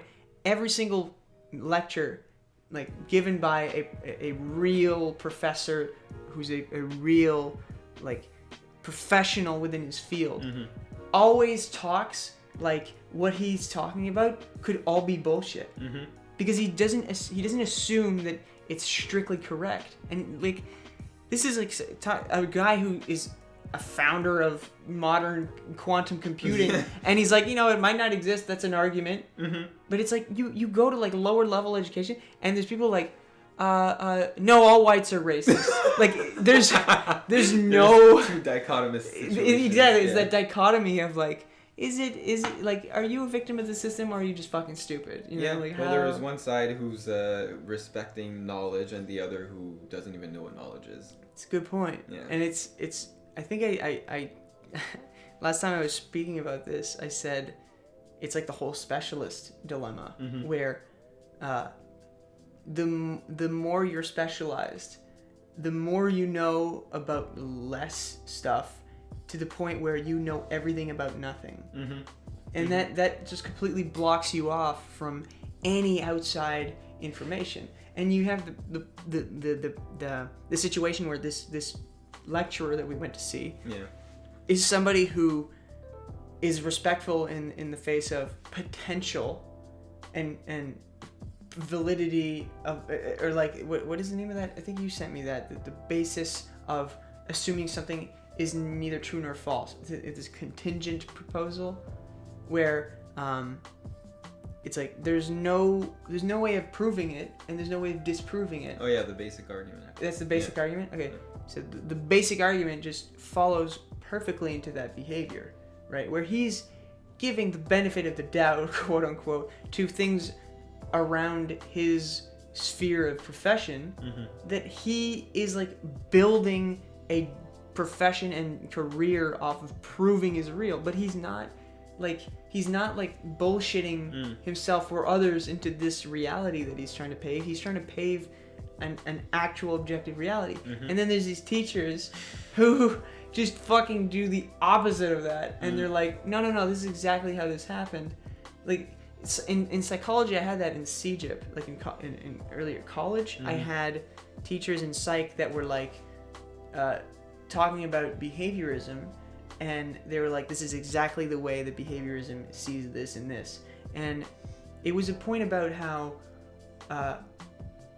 they weren't, first of all, this teacher did not know about epiphenomena, the like a pretty big part of behaviorism. Probably because it wasn't in the textbook that they bought to give the class. Nice. And again, this person could be very well versed in another subject. They just did not care or want to learn about the one they were teaching us. And they made a point about behaviorism that was like, if you're a behaviorist, this is the way that you see this and this and this. And I was like, okay, some of that is true. Okay. Some of it altered over time, because B.F. Skinner changed some stuff from his first publication to his second. Yeah. And he addressed some stuff that was, because it was unsaid, people assumed it didn't believe in. But he was like, at the beginning of the book that I have there, the first like 5 pages are this like, this like, what's the term for that? Like, so like scared of he didn't like the fact that people were questioning what he wrote. Okay. And it was just like so defensive. Really? Because it was just like, this is seriously like, this is a fucking professor, like an advanced, a guy who created a branch of psychology, and the preface is like, this is to all the people who disparage my theory without actually going in depth as to what it explains. Okay. And then there's like 30 points like 1, 2, and Yeah. it just like it's like passive aggressive as to how immediately it's answering questions, and it's like it seriously seems like that whole the whole branch is like he's defensive about it. Whereas like if somebody believes in what they're doing, yeah, you or they believe in science, yeah, if somebody's like, this is not true objectively, they'd be like, okay, I respect that actually, and I'm gonna change what I know. If somebody's like, I don't think this is how it works, nobody's like, yes it is, because they don't That's give a me. shit about those idiots. Not science. Yeah, exactly. So that's a problem that there is. But to go back to the point I was making about language, like the fact that this person traced back etymology of the word black before it described like a skin color, right? And it's inaccurate, by the way. Is it? Yeah, I didn't notice. I mean, this fucking desk is black. It's not even. That's the worst. Is it not? part. Well, I'm also colorblind to that, Really? so maybe I shouldn't be talking. Fucking so stupid. You know, this is interesting because like the Greek. It was Greek actually. The word black, where you were talking about Greece. Well, I was speaking. It was from like Latin. the etymology of it, or it was Latin. It was Latin. Anyways, just the whole pragmatics issue. I think it's interesting because I would. Like, this is obviously conjecture also, but I would point the origin of race, the concept itself of race, to about, around that time when people started going around to places that weren't theirs. Yeah, I'd say so. Yeah. There was probably mercantilism affected how race was seen, right? Yeah, but even before that as well, yeah. Like just it's recent in human history that we've been coming into contact with outgroups. Yeah, a couple 100 years ago. Yeah. Yeah. I'd say a bit more. Like, people started traveling and moving around.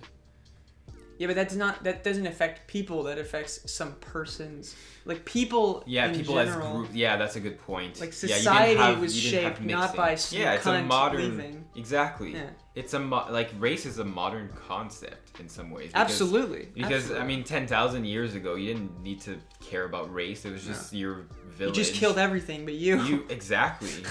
There was no how would you say this, like, living alongside each other. It was just like. You also have to understand. You also have to pay attention to the fact that the longevity of language itself was as garbage as the longevity of people. Like nothing. The only thing that lived on was culture. Yeah. Like the only thing, because. And even there, it's very. I mean, a lot of them were completely destroyed. Yeah. Right. But take okay, so for race back then, right? The argument of nobody really gave a shit.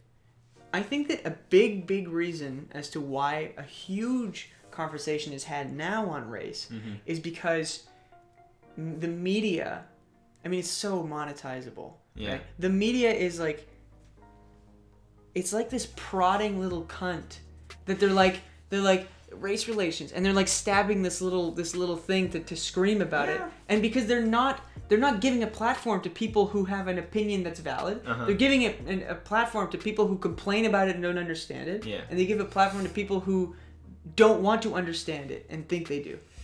So you have I'll use BuzzFeed as an example because I hate it, but a lot of what it does is honestly biased against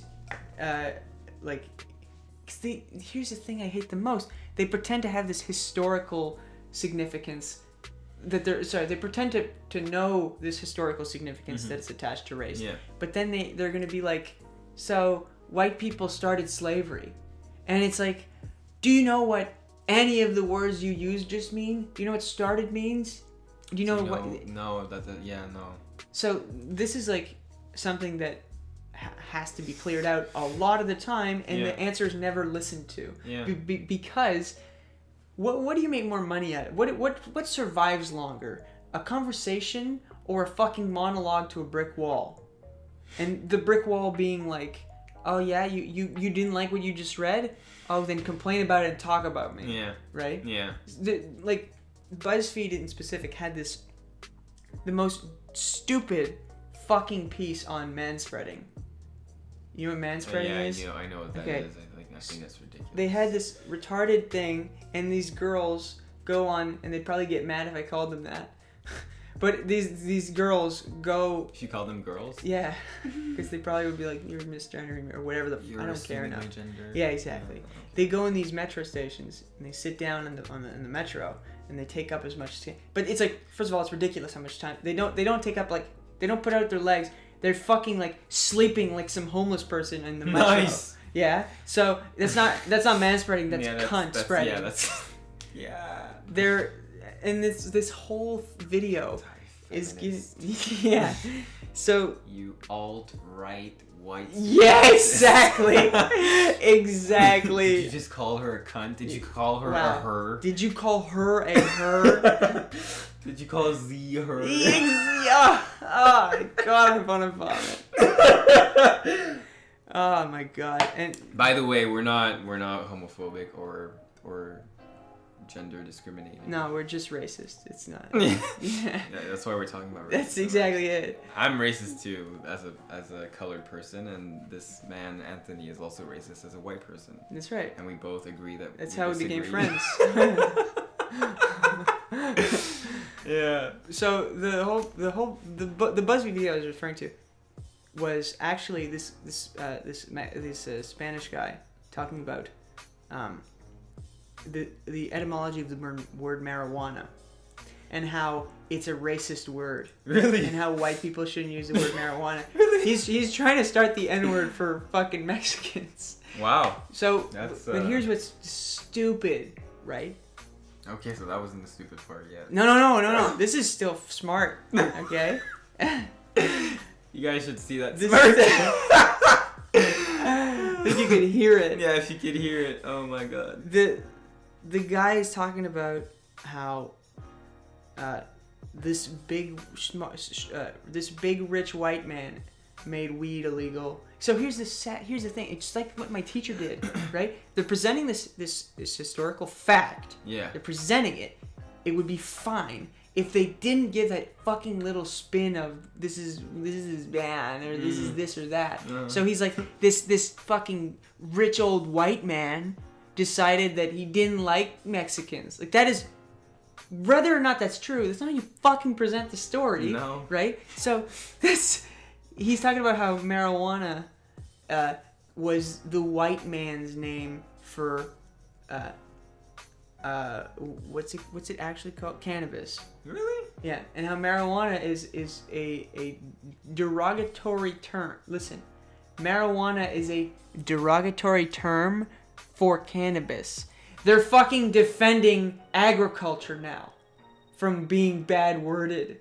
It's pathetic. And that is pathetic. The whole platform, that's a massive platform spreading to millions of people, of kids, and they're growing up under the assumption that this is normal human thought, and it is fucking not. And then some people are complaining about Disney movies. Yeah, and then there are people complaining about the animated cartoon that is it looks like what they used to do 60 years ago. Yeah. Because that means you're racist. Oh my God. But my whole point is that like race as a topic for discussion is still unentertained in the media in an efficient way. Mm-hmm. It's presented either as we hate all of them or love all of them, and it doesn't give the media. I think media is very anti-centrist. Yeah. It doesn't, but that's because it always goes in the periphery. But you kind of have like it goes into marketing, right? Yeah. Who are you going to adhere to? The one who's really, really obsessed with this alt-right or this alt-left, or somebody who's like, I'm in between. Yeah. Like, what are you going to sell this guy? Yeah. Indecisive fucking pudding? Like, this guy is of no worth to you, and you're not going to get anything out of any content. So, and it's they're not trying to improve critical thought. They're trying to make you think what you thought before. They're trying to make you think what they want you to think. Confirmation bias again, appealing to the confirmation bias. And I think that's a shame. That's a major problem. Yeah, that is a major problem. And I think that race is hugely affected by it. And I think that what we were talking about the nature of, as opposed to going for this equality, it's creating an advantage for the quote unquote disadvantaged. Right? That like equality of outcome instead of just equality of opportunity. Exactly. I think that is exactly what's happening in social media, in entertainment, where they're going so ham on trying to be politically correct that it's just unpolitically correct from an ambiguous perception. Yeah. If you looked at it without the knowledge of history, and I think that's how you're supposed to see morality. As in, what is good or what is bad, what is equal, what is not, should not be based on what has happened. If you're trying to create a proactively and in the future, equality-driven community, you shouldn't be like, well, Jerry's been stealing his fucking apples for 3 years. All right, so now we're gonna start giving him more. We're gonna give him apples because of what Jerry stole. But this is like, after generations. Yeah. Jerry doesn't fucking matter anymore. Yeah, all right? I know. And after generations, they're still like, Jerry's a fucking thief. But it's like, Jerry's dead, buddy. This is great grandchild doesn't even know he fucking existed. So maybe he doesn't feel the same way. Yeah. That's the I think that's the persistence of stereotypes and prejudice and mostly. I mean, I don't know. That's kind of what stems discrimination. What does? Persistence? Well, the persistence of prejudice and stereotypes. Without stereotypes and prejudice, what are you going to discriminate on? Yeah, but that's a non-point. That's like saying like wheels roll because they keep going. It's like, yes, both of those things are true, but it's probably because you were about to explain the way in which it's persisted. Yeah. So how is it persisted? Well, I mean, I don't think we can get rid of stereotypes or prejudice because I think it's like we said in the beginning. That's how we organize information in general. Because we can't just we have a limit, cognitively speaking, to how we can approach information. Okay, so if you're gonna approach new information and new things in the world, you need to have a schema to approach it. Yeah. And that schema can be negative in some ways, I guess, when it's racism. Yeah. But my whole point about this, I don't know exactly where I was going with this. Classic. That happens. Yeah. Well, do you actually not know, because you said the persistence of discrimination. Yeah, that's where I was going. But that's obviously how it's persisting. Yeah, I know. That's not. I know. Point. Yeah, I know. I'm just trying to get you back on track. Yeah, the point is that stereotypes and prejudice. You don't think that stereotypes could stop? I don't think so. Why? Because that's how we organize information. But we organize information in our heads according to this perception we have on shit. And this perception we have on shit is affected by the environment we're in. If the environment were altered... Not only the environment. It is. Your stereotypes are based on... So you mean like that whole... Like the point about implicit differentiation and what it means to the body and to the brain. Well, if you think about... not discrimination, but just categorizing information in general. Yeah. And why racism or just discrimination in general is a thing, okay? From an evolutionary standpoint, it makes sense. Absolutely. It makes sense that you would discriminate and categorize the other or the out group as just bad. Yeah. Because survival thing. So you need to be protected from disease, from the other blacks. Blacks. Yeah. Entre autres. Maybe Jews too. Yeah, they might steal your money. Yeah, that's right. That's right. It's a fear. Asians might try and do your math. That's fair. You don't want to do math. No. Then you'd be too smart. That's right. Yeah. That's right. Anyways, it's fearful. So the fear of the other stems from a good place in some ways. Well, it's good in terms of pragmatic place. Let's not say good because there's no good or bad in this situation. It's an effective way as far as evolution is concerned. Contextually, it was effective, but today, that's a good point. Contextually, it has changed. Yeah, the context has changed, but absolutely. the software, or the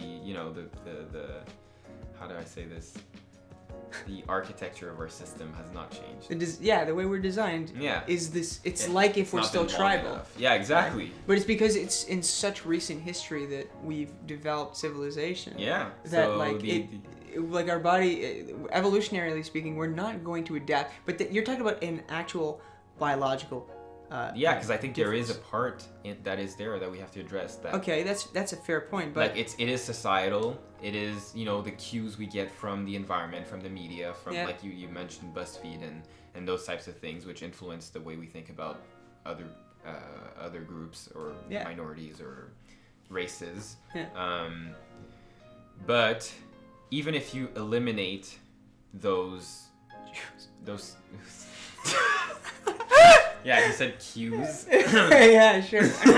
Even if you eliminate the oh my god. Even if you eliminate the all the the negative environmental cues, you still need to categorize information. Your brain is still gonna have to find a way, and it's still gonna have to base it on something. I agree. I don't know what it's gonna give, but you're still going to have to categorize groups, and you're still going to see yourself as being part of a group.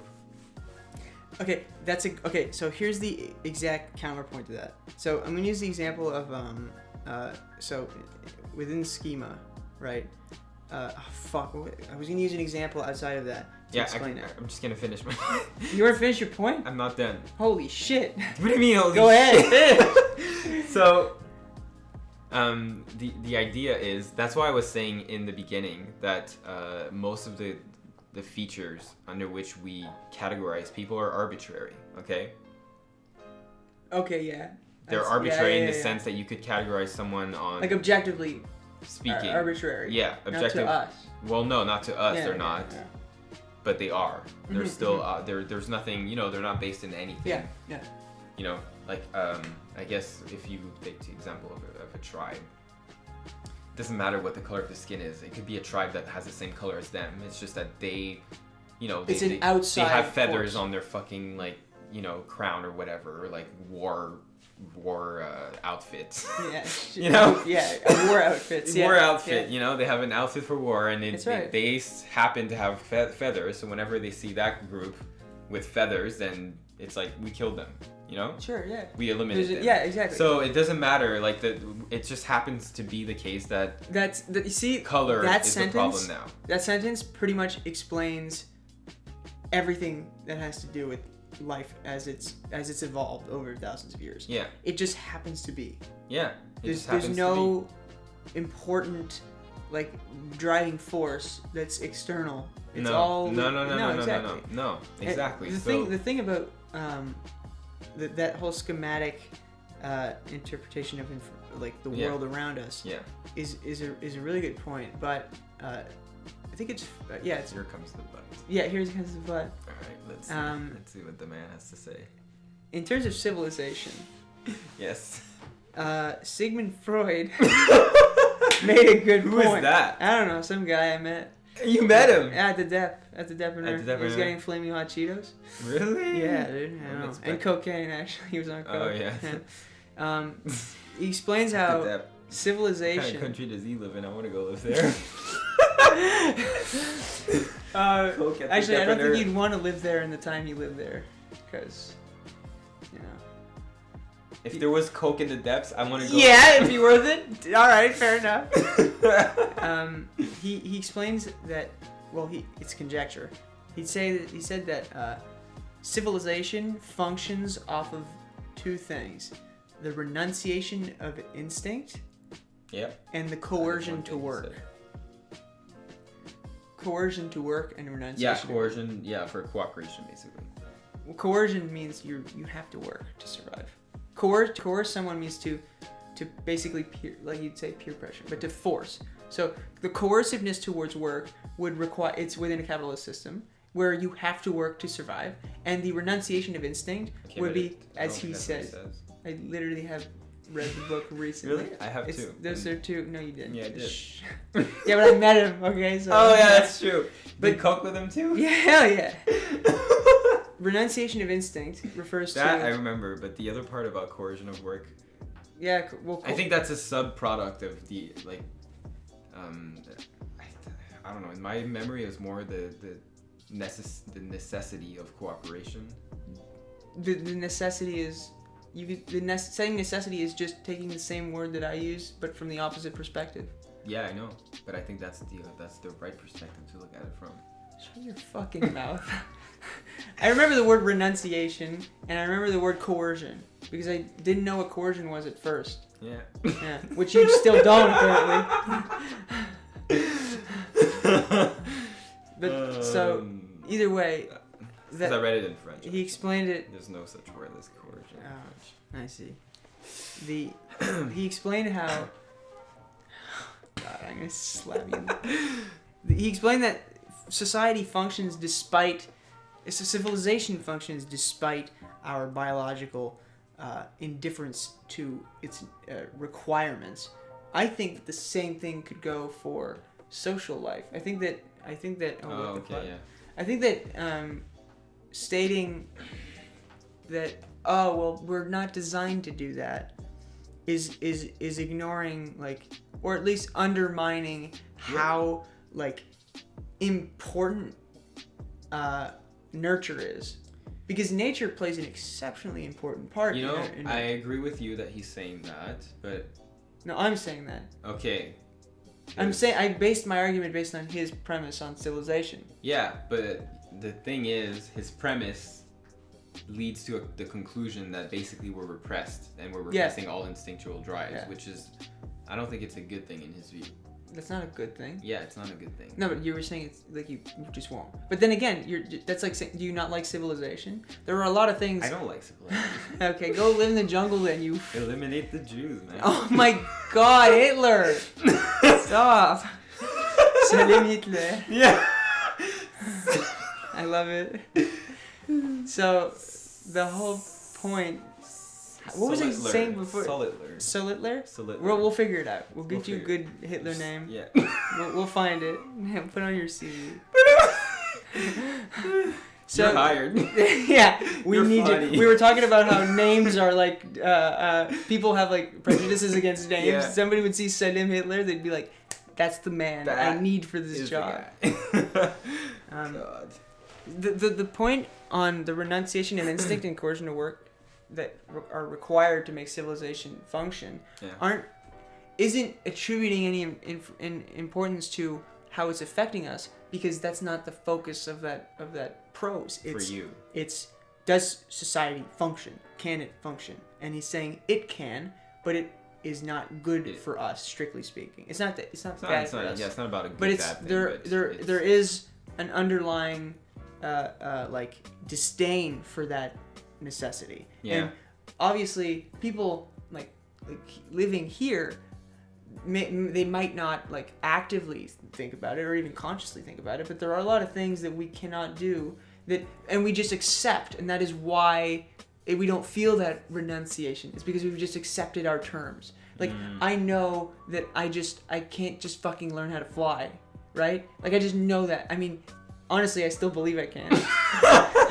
But like there are things that we've solidified in our minds as being limiting. Like I cannot become like a fucking billionaire from today to tomorrow, or like even ever, like realistically speaking, unless like there's some massive change and blah blah blah blah blah. And these are limits that we have solidified. But that's not biological though. What do you mean? Understanding. I meant what I said. That's what I meant. What do you mean? What do you mean? I mean that I mean. Yeah. Okay. The point on it wasn't so much as, well, I think that it is biologically if like Yeah, okay. Oh, shut your I'm gonna fucking throw you out that window. The point is that renunciation of instinct is biological. We have a Yes. capacity to ignore certain impulses, right? What does that have to do with With the point I was making? Yes. Okay. With being a billionaire, like I don't see the link. Oh, okay.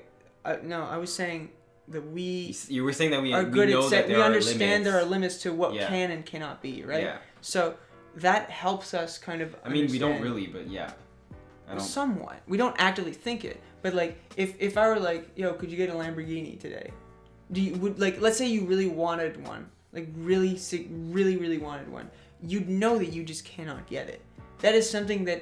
I can. Well, I don't No, know if you can't. I don't know if I want to go to that extent. yeah, But but it's okay. possible. So that's a limit you're setting yourself, because you're not gonna do it because you know that there are consequences attached to it. This is a huge train of thought that we are capable of solidifying in our minds and coming to conclusions to on our own, right? Yeah. And we have the same thing with a lot of stuff in how we understand information, how we understand the predicament that we live in, right? So my point was, in terms of not language, but in terms of what's the word that we were just. Pragmatics, no. Well, within like the realm of civilization, Yes. there is a renunciation of instinct, blah blah blah blah. blah. There is, right? yes. And within the field of like discrimination inherently, there obviously is some leeway into adapting how we do it, yeah, because I see it's what you mean. because like civilization, we're not biologically designed to be civilized. Yeah, but I mean, I don't know, man. I don't We're, know. we're very tribal. I- We're individualistic. We're Yeah. selfish. We're I know I see what you mean. I see where you're getting at. Exactly where you're getting at. But the thing is, we are trying, and Who is nobody's fucking honestly trying. Trying as in like yeah, okay. entertainment. Yeah, Everything around us was designed towards supporting this That's a stance. big feat. Of course, but I'm saying it's hypothetically possible. Yeah. Because you can't like say obviously with the state everything is now, you could look at just the fact that there are some families with like no connection to the outside world whatsoever in That's fucking already- Mississippi I mean- that just stand at home being racist because they're just like that, right? Yeah. Like affecting them would be it would be like borderline impossible according to the way life is now. Yeah. But if everyone, again, this is like a Marxist thing. You can't say if everyone. But I mean, okay, in social psychology, they are trying to find ways, because I mean, there are people like we're like, I was like, we are trying and it's not working because in social psychology, The thing you said about variables. There are too many other variables Yes. affecting everything. partly, and also even just in the lab, I don't think there's a lot of things that work, like even without considering the That variables. data would not even be worth anything anyway. Like ultimately. Well, I mean, there is data that is worth something, like the point that you just made that we made about contact. Yeah. That is I'd say that's the main conclusion right now of what I know. The main conclusion of social psychology with regards to how to reduce stereotypes, prejudice, and discrimination. Yeah. It's contact. Yeah. Apart from that, like, even if you do, like, I don't know, like, how would you go about changing the media? You can't do that. There's no practical way. Like, Of course, theoretically. of course, but the thing is, it's not because we have no control over it that it cannot happen, because hypotheticals are on what could happen in this universe, right? Yeah. And if it were under the intention of every single massive entertainment industry, everything, it just became It could. a goal. It would immediately, in a couple generations, be very, very different. Because now there's like, within the entertainment industry itself, at least now it's not like direct. Because it used to be like Jim Crow laws. There'd be like racist like cartoons and shit, well, like drawings and stuff and depictions like that. Now it's a little more politically correct in that like hate speech is not, it's not illegal, but it's like it's kind of silenced at the greater level. But I don't think that's necessarily good. Me neither. Yeah. I'm not saying that it's good. I'm saying Well, you see, that's where do you, like, we both agree that limiting or at least repressing hate speech is is questionably good, you know? Yeah, because not just because of it. It's because of what it means. Yeah, because it means you're limiting freedom of speech. Yes, exactly. That's basically the point. Yeah. But then you're speaking about the other side, where hypothetically we could, repress instincts in some way, or the biological failure of our part to be able to consider everyone on the same level and not have any biases.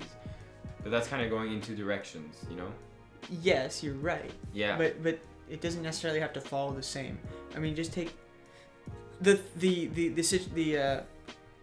circumstances under which Marxism would function perfectly. That's a hypothetical. It's something that would only work under specific circumstances. And even then. Even then it's again hypothetical, right? But then you have, and then like bureaucracy would be a perfect way of everything would be super efficient, right? Within these circumstances that play into that. The same thing goes to speech and like all this pragmatica and all these things. It's like, to actually make a difference, it would require everything to be controllable, and that's just not the reality we live in. It would require a chemistry lab, even then we require a computer fucking program. It would simulate life. Yeah. That's the only thing that would be controllable. Computers have bugs. That's fair. So it's kind of it's difficult. It's a difficult situation. Of course. But I think that the takeaway, like from our not from our discussion, but just from the problem of racism in general is, I mean, it's really contact. I don't see what else. Really? I don't see what else. What else would you reduce? Yeah. What else would you like? What I'm not trying to ask you to give us some solutions, because we obviously. I have a final solution. Really? I like that word, final. Yeah. Oh yeah. Oh yeah. Annihilate the human race. I was thinking of specific races I said within human it. race. That's fair. Just so you guys know that race is a social construct. It's true, but. I mean. Okay. I do want to talk about that briefly, actually. What?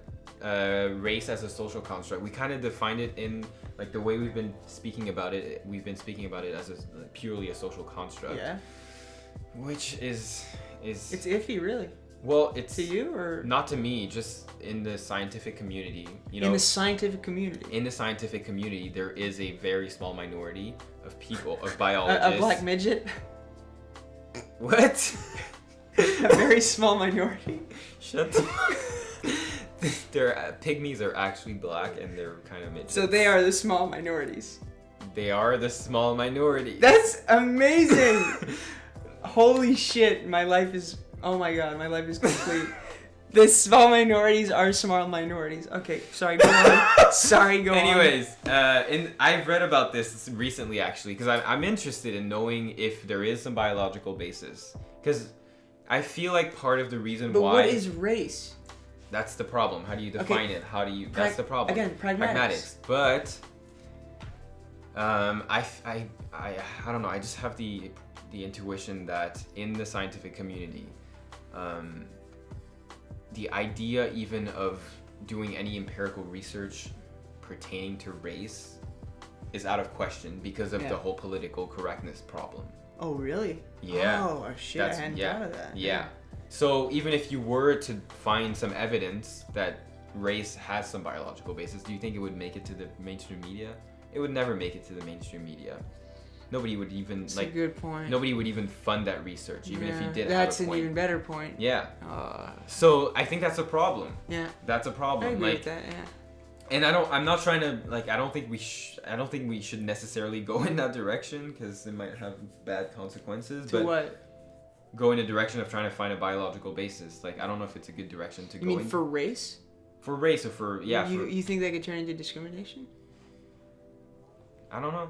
I don't know what the outcome would be, but some people could definitely use that information in a wrong way, like anything. Absolutely, yeah. But wouldn't you think that the fact that nobody knows gives more power to more people to do more harm and good? But people tend to do more harm anyway. Yeah. But just the fact that it's undefined allows more people to just be like, well, blacks have a lower IQ. Yeah. Well, that's just like based off of fucking nothing. Yeah. Whereas if you had the statistical data, which is also, if blacks had a lower IQ, the only, like, if it was empirically and statistically correct, okay, it might be, which it might be, right? Nobody knows. If it were, that would be, like, it wouldn't. Why is that like? I don't understand why that would be an insult. Like, I get that being genetically predisposed to something lower level is obviously, like, insulting, which plays into the ego again. But like, I mean, it's not insulting. It just has very important consequences, because if, as a society, we accept the fact that blacks, on average, have a lower IQ, that's not gonna help for jobs. That's not gonna help for education. That's not gonna help. That's gonna have, like, it's gonna affect a lot. That's gonna have a lot of like a lot of. Especially if it's with something like IQ that is not properly defined. No, and it's a big problem. But the thing, it could have positive outcomes too, because if we know that there is a biological basis, then, you know, IQ being not defined, like you said, we don't know how to increase IQ. Like, I don't think it's known in the like. We don't even know what IQ is. We don't know what IQ is. It's practicality. Yeah, and we It's a standardized testing measure. Yeah, exactly, and we don't know, like, how to increase it, because apparently there's really no way to increase it. Because Alfred Binet's initial IQ test was designed for improving educational capacity. Yeah, it was actually. And then, as time went on, I think it was Stanford. Stanford kind of introduced a new function to the IQ test that made it standardized, because it was interpersonal kind of before, which obviously would be super, super expensive on a larger scale. By making it standardized, it allowed for way more people to do it, and like way more people to do it at very little cost, relatively speaking. Yeah. And it basically just gave an insight as to how learned are you within this sphere of information. And this was back when it was super biased and shitty, like even worse than now, which I don't think it's that bad now. Yeah, no, but it's whatever. not actually, yeah. So it went from having this specific purpose to a greater purpose, but when they made it scale harder, they didn't differentiate it towards all the other possibilities. Okay? So IQ has always been a direct measure of educational capacity within, like, a specific realm, right? Yeah. So mathematics, I think, is involved. Yeah. Verbal. It's verbal and nonverbal. Yeah. Okay. So all these capacities are affected by one's culture. You can inherently, like, just by living with some people, be better at specific things that are affecting your IQ. Which is not saying that IQ is not a real measure. That's saying that, like, you really have to understand what you're dealing with before you use it instrumentally to explain everything. To a population. But yeah, you're right. Yeah. I think so. So yeah, the thing is, I think the research there is research. I've read about some research that attempts to prove or find evidence that race has some biological basis. And I mean, you would logically speaking, you would expect that there is some differences, at least in genetics, like absolutely.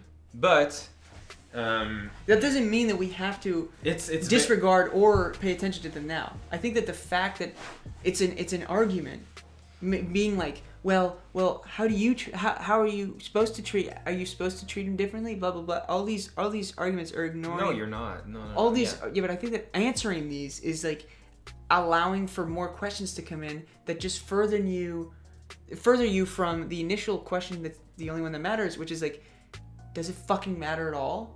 Which, no. Yeah, like, but science doesn't. Science, it's a problem again. But then again, it depends. Science isn't. I mean, it should be at this point, because we're getting at a point where science has, very important consequences on society. Oh, yeah, absolutely. But science in of itself is only a method, or a method of gaining knowledge, about the world. Yeah. So it doesn't have it shouldn't establishing have any establishing what is good or right. It shouldn't have any ethical bias, morals. This is obviously something that can be argued, but morality should not be considered in the realm of something trying to be objective. Yeah, exactly. Because that ambiguity, like, you know, the whole Milgram study thing where they're like, well, it was wrong to do that because you scared the shit out of someone thinking they were murdering somebody, right? So obviously that's not a good thing to do to a human being. Yeah. Okay? And that person might have had probably irrevocably fucking irreversible damage, right? And then you take, you know, the little Albert experiment by Bandura. Yeah. That baby probably fucking offed himself when he was 18. Yeah, I'm just that was obviously like I have no idea. Yeah, but if I were scared of everything around me, you really? Yeah. Oh shit. Yeah. I don't know if it has anything to do with the experiments that were done on him, but he did die young. Wow. Fun I didn't fact. know that. Fun fact. Dead baby. But like, I think that okay, it's true that testing on human beings, these things that are psychologically harmful and can fuck you up forever. Yeah. Yes, it is unethical. Yeah. But given how far science has gotten, I don't think we require, strictly speaking, human being. I think it can be recreated by. I mean, this isn't. I mean, biology it doesn't have anything to do with your psyche, like per se. Well, you just need to have samples of DNA from a larger, like a good sample. Samples of DNA from a sample of a population, say blacks, and then a sample of a population, say whites or Asians, and then you just test the differences. But I don't. Lab. Okay. This has nothing to do. The whole blacks, Asians, whites things. It disregards so much information. I know. That's the problem with the categorizations themselves. Like, how do you define who is what? No, I don't define people like that. I define them usually by where they're like Canadian. Like, we're Canadian. Yeah. First of all, but like the ethnicity, the background we have plays importance. Yeah. But not to like, to my home life possibly, to like who I'm developing as within the like socially. Mm-hmm. It does not really that much, other than the fact that I emulate behavior from my house. But like that, like kind of data, you know, where there's you know the IQ data saying that Ashkenazi Jews have the highest IQ average. They have like one standard deviation above average, on average. So basically their average is 115 instead of 100. So yeah, exactly. Which makes the extremes skewed to the right. Yeah, exactly. To the right. So. Like, which is why they have more geniuses apparently. That argument is like that data. Ashkenazi Jews. It's probably not strictly a genetic thing. They are like. No, it's definitely not. No, but I mean like it's probably not a biological difference that allows them to.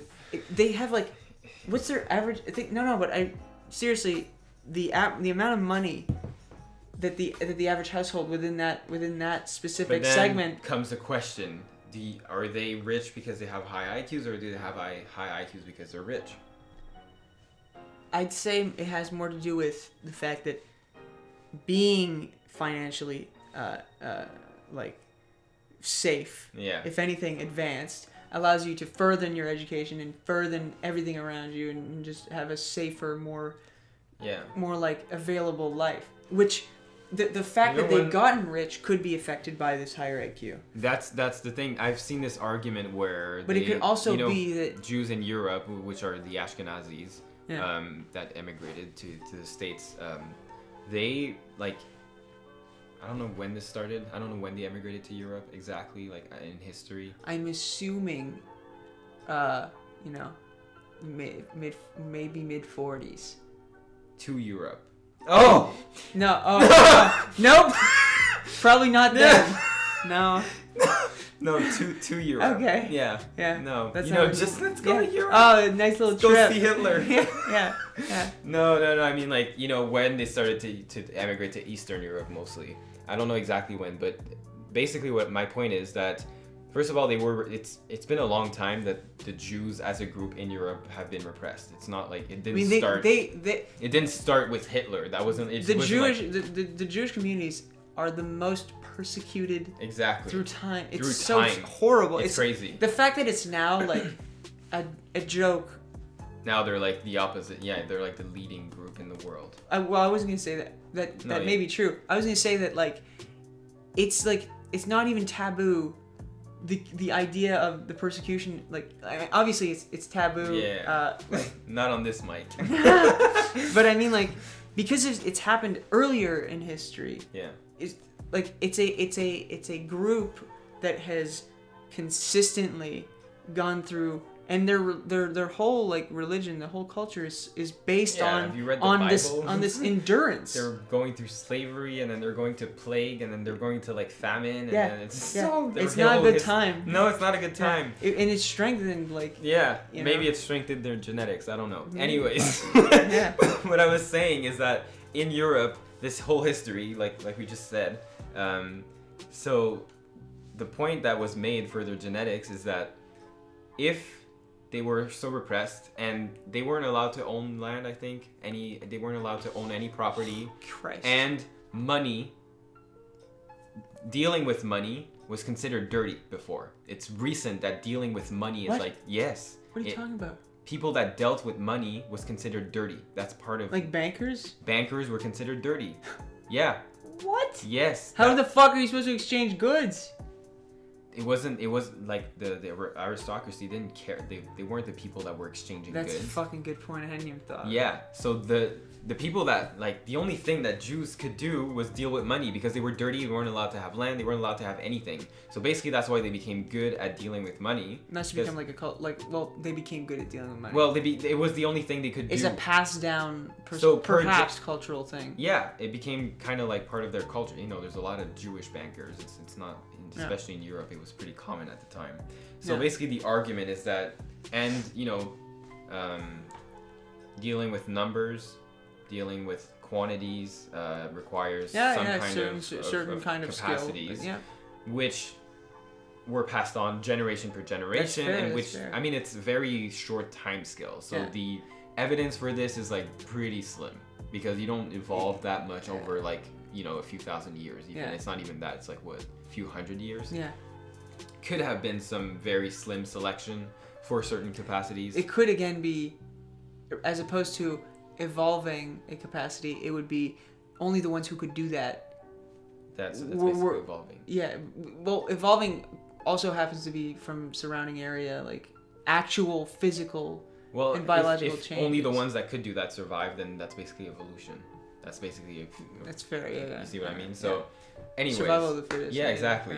So that would be like one argument, but it's kind of a weak argument in my opinion because it's not the time scale is too short. Yeah. But then again, some biologists claim that evolution doesn't happen on timescales that are so long as we do think it is, because most of the biology community in terms of evolution believes that evolution of the Homo sapiens has halted for like the past, I don't know how many years, but it's more than 10,000 years. What?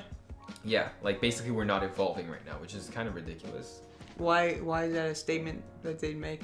I don't know. No idea. It's because I think it's because the Homo sapiens, I don't know when Homo sapiens began. 150,000 BC? That's that far? I think so. The first human language was developed around there, so I'm assuming Homo sapiens are the ones. I think it's more like 40,000.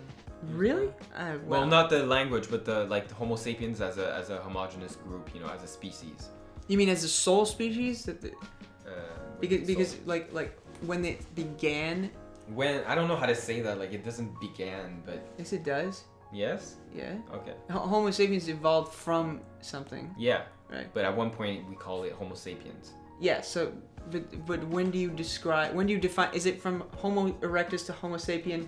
The very first community of the very first generation. Basically, my point is that ever since Homo sapiens is a species, the first human beings, basically because before that they weren't really human beings. Started defining them, yeah. Before, the first human beings are essentially the same as the ones today.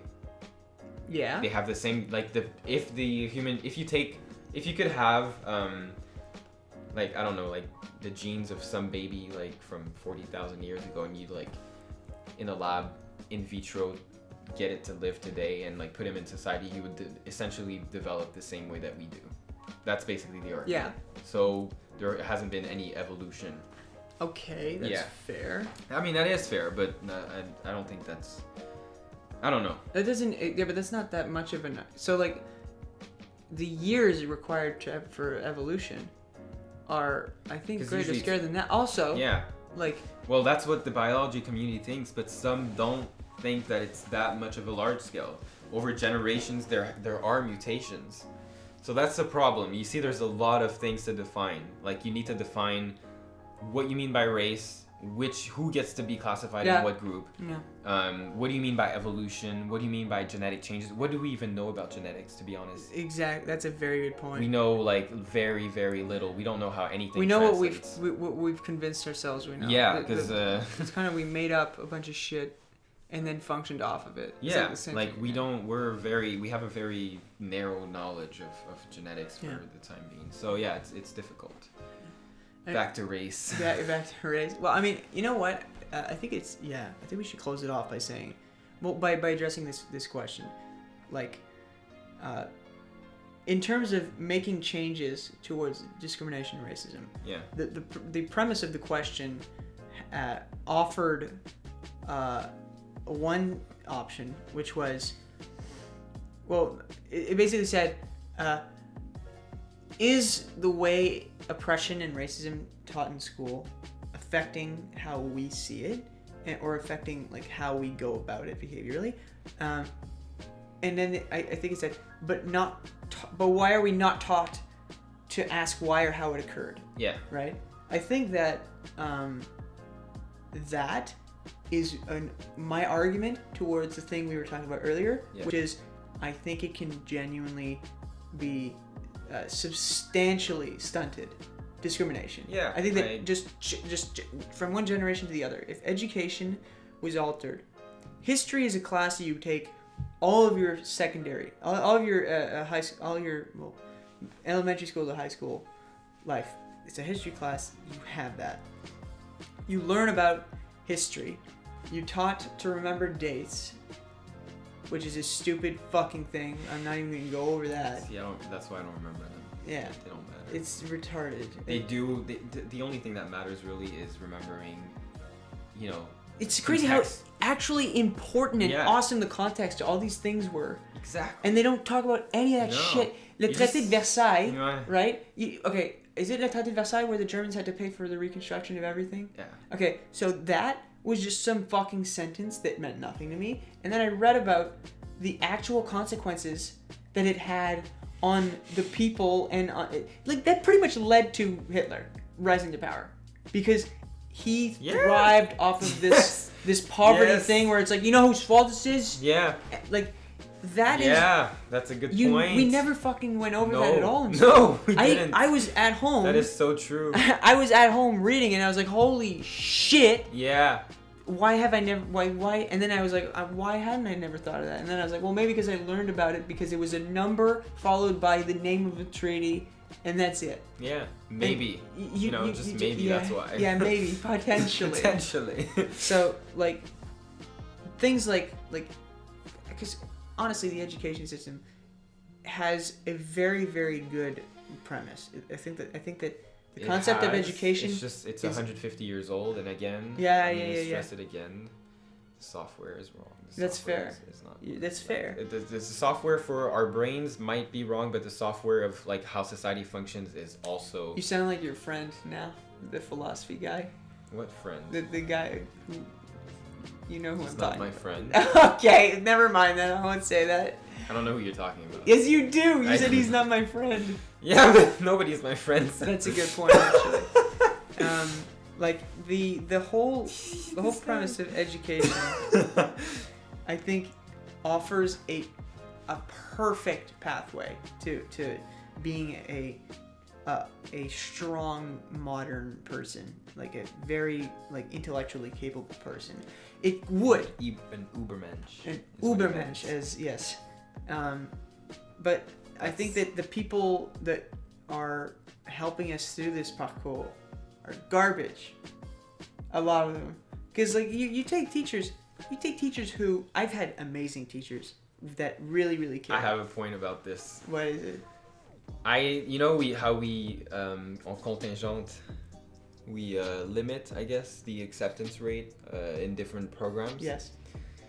And we both know that the education program is not very limiting. You know, like basically anyone can get in the program. You mean every program? No, to be a teacher, like a high school Oh, okay, teacher. yeah. Okay, you hadn't said that. This is you didn't define that. What do you mean I didn't define that? I literally said, I don't know what I said. This is the thing. You know what you're thinking in your brain, and you just don't explain it to anyone. Yes, teachers. It's easy to you can be a teacher. I mean, somebody from our class in our year is now a teacher. I don't know if you know this. Oh, Sarah. Yeah, exactly. Yeah. She's a teacher now. She's an actress. Why did I say her name? Why? I mean, she's a teacher. Yeah, it's a someone. good thing. Yeah. And No, but, like, I don't know if that's a good thing. I think it is. Really? Well, no. The fact that she is I think. The fact that she's a teacher is bad. The fact that she could be a teacher. I think that it's amazing that somebody our age is already working. But it does make me kind of question. To be fair, it's not in like a very important developmental stage. She's teaching like younger kids. Yeah. And she's like a happy, good person. Yeah. So that's going to be good for people that age. Yeah, happy. But then you young- had old grumpy cunts working with fucking 7-year-olds who are like, the fight's free. Mm-hmm. It's like, what the hell is this? This should be the person outside telling us to finish recess. Yeah. Right? Yeah. So my point is that like throughout, I mean, I was a really shitty student in high school because I was. I remember that. Yeah, okay, shut up. He was great, actually. I know, but I remember some good anecdotes. Yeah, okay, but those are good stories. because it's ridiculous and funny. Exactly. But not to the people who fell victim to it. Read the teachers. Well, you were the victim too at some point. That is a good point as well, actually. But like, actually, and this isn't like placing too much emphasis on teachers. I think that if to be a teacher, you had to respect a course content that actually fucking mattered, because a lot of these teachers have to go by curriculum is of course. Oh, okay, yeah, I see what you mean. I think that the Ministry of Education is Yeah. not adapting No. at all, and it's I just mean, they're the just whole concept of a school needs to be revisited. The whole concept of it. holding like a physical place. And Like just. I think that does play a good role though for social behavior. No. I don't think that the being a physical place is wrong. Like that's not my point. It's more the structure of how the physical place is designed. Yeah, okay. You know, okay. like just the like we call it mat. Is that? I don't know how you call it in English actually. What is it in French? Des cours magistraux. No, I don't know. You know, like classroom, teacher in the front. That's how you learn. That design. Yeah, okay. Like That's- the term for that? I don't know. Yeah, it's okay. en français it's called magistraux Okay. anyways. That we know, like we're not learning from other fields what we should be. Like psychology tells us that that's not an efficient way to learn. Yeah. That you don't learn that way. You learn by group interaction, by others, and that kind of ties in with your idea from Vygotsky. You know, you learn from your social environment, whereas when you're learning like that, there's no social interaction per se. You just happen to be around other people. Yeah, you just happen to be They're around not other people that affecting you your can't learning. talk to. No. That you have to you can't You interact cannot with. fucking admit their existence. And you can't interact with the person talking to you either in front because he doesn't have time to answer your petty questions apparently. But I feel like this is kind of personal. No! And he looks at you and he says, Salim, I don't want you asking any more questions. No. What they do is, No, but you're right. Like, this is how stupid the system is. It's designed to be... For inefficient learning, first of all. Yeah, but it is inefficient learning. But it's like an attempt at making social learning happen, but all it does is limit individualism. Yeah. Sorry. It make you an individualist in learning and doesn't allow you to communicate with peers. Yeah. Because it's bothering the guy at the front who's doesn't know you exist, whereas the person next to you does. Yeah. And that's what you're seeking at that age. You're seeking a validation. You're seeking to... You could... Literally, if the kids... Like, in a system where the kid next to you, like, somehow was, like, teaching you stuff from this book that he had, you'd be learning more because like I know that's a ridiculous fucking argument, but the person at the front, you don't feel compelled to learn from because you feel like they're just talking at you. Whereas being in a conversation, you do tend to learn. You do tend to it humanizes learning, and I don't think you can get rid of the teacher in front of you. Like, that's not the point. You need him to he needs to actually be a teacher. Yeah, exactly. You need to integrate the learning at the social level. That's basically what we need. And I'm sure, especially when you're learning about racism, if you incite discussion, that would be absolutely amazing. Absolutely. That would just be amazing. That would have an insane. The consequences would be immeasurable. Yeah. If all you did was humanize history, and allow a debate and arguments to be made, questions to be asked. Yeah, serious talk between classmates. Peers, between peers. Absolutely. Supervised by the teacher, obviously, which so that nobody like starts any like clans and shit like that. Yeah, exactly. Yeah. They all start wearing specific colors. Yeah. And codes. Yeah. Yeah. But like seriously, history classes hold so much potential. Yeah. And they're fucking garbage. Yeah, they are, and we all hate them. History is amazing, man. Reading on history, I was talking to somebody who's majoring in history, and he was talking about, I think it was Pearl Harbor, and the sets of consequences that led to, the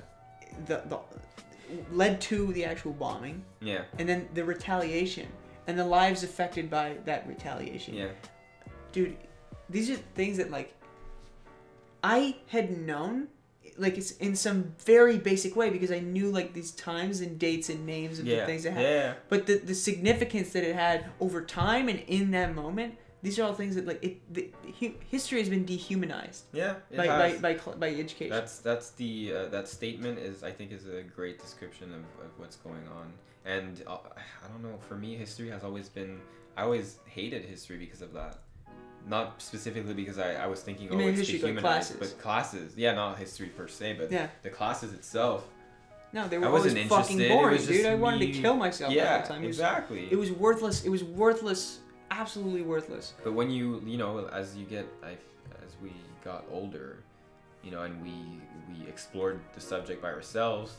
But you see, that's not making history classes important. That's wishing history classes were different. Yeah, no, I know, but the which is sad. Yeah. So okay. We were about to close it off. So. Yeah, well, I think that it's a nice way to close it off is by that statement where,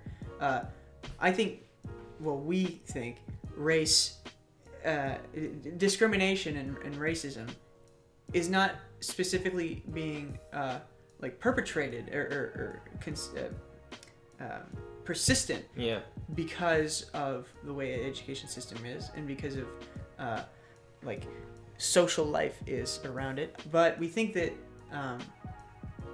there is definitely possibility for severely cutting down on one's implicit inherent biases that they just never get to voice or they never get to actually pay attention to. Yeah, exactly. So, awareness. Exactly. And that what's the word that you used earlier? Just you said presence, like something being present is all it takes. You said that about you said that about race relations, to be aware that to have them around you. Oh yeah. Contact. No. Contact. Yeah. Also, so just like that, like. Sorry, I just don't remember what I said. It's okay. It's fine. Basically, it comes down to affirmation, self-assuredness when it comes to your race, right? Where you don't just not understand it or paying the attention to it. Understanding it is important. And education could honestly be changing that to such a significant degree, and it's just not, because the Ministry of Education or whoever's in charge of these classes refuses to adapt to trying to promote critical thought. Yeah. All right, that's gonna end it off. Right? All right. Well, thank you for listening. Yeah. And, that'll bring us to the end of the podcast. Thanks for joining us. And if you have anything to say on anything, let us know through whatever format we're gonna be posting this on. Yeah. Good night.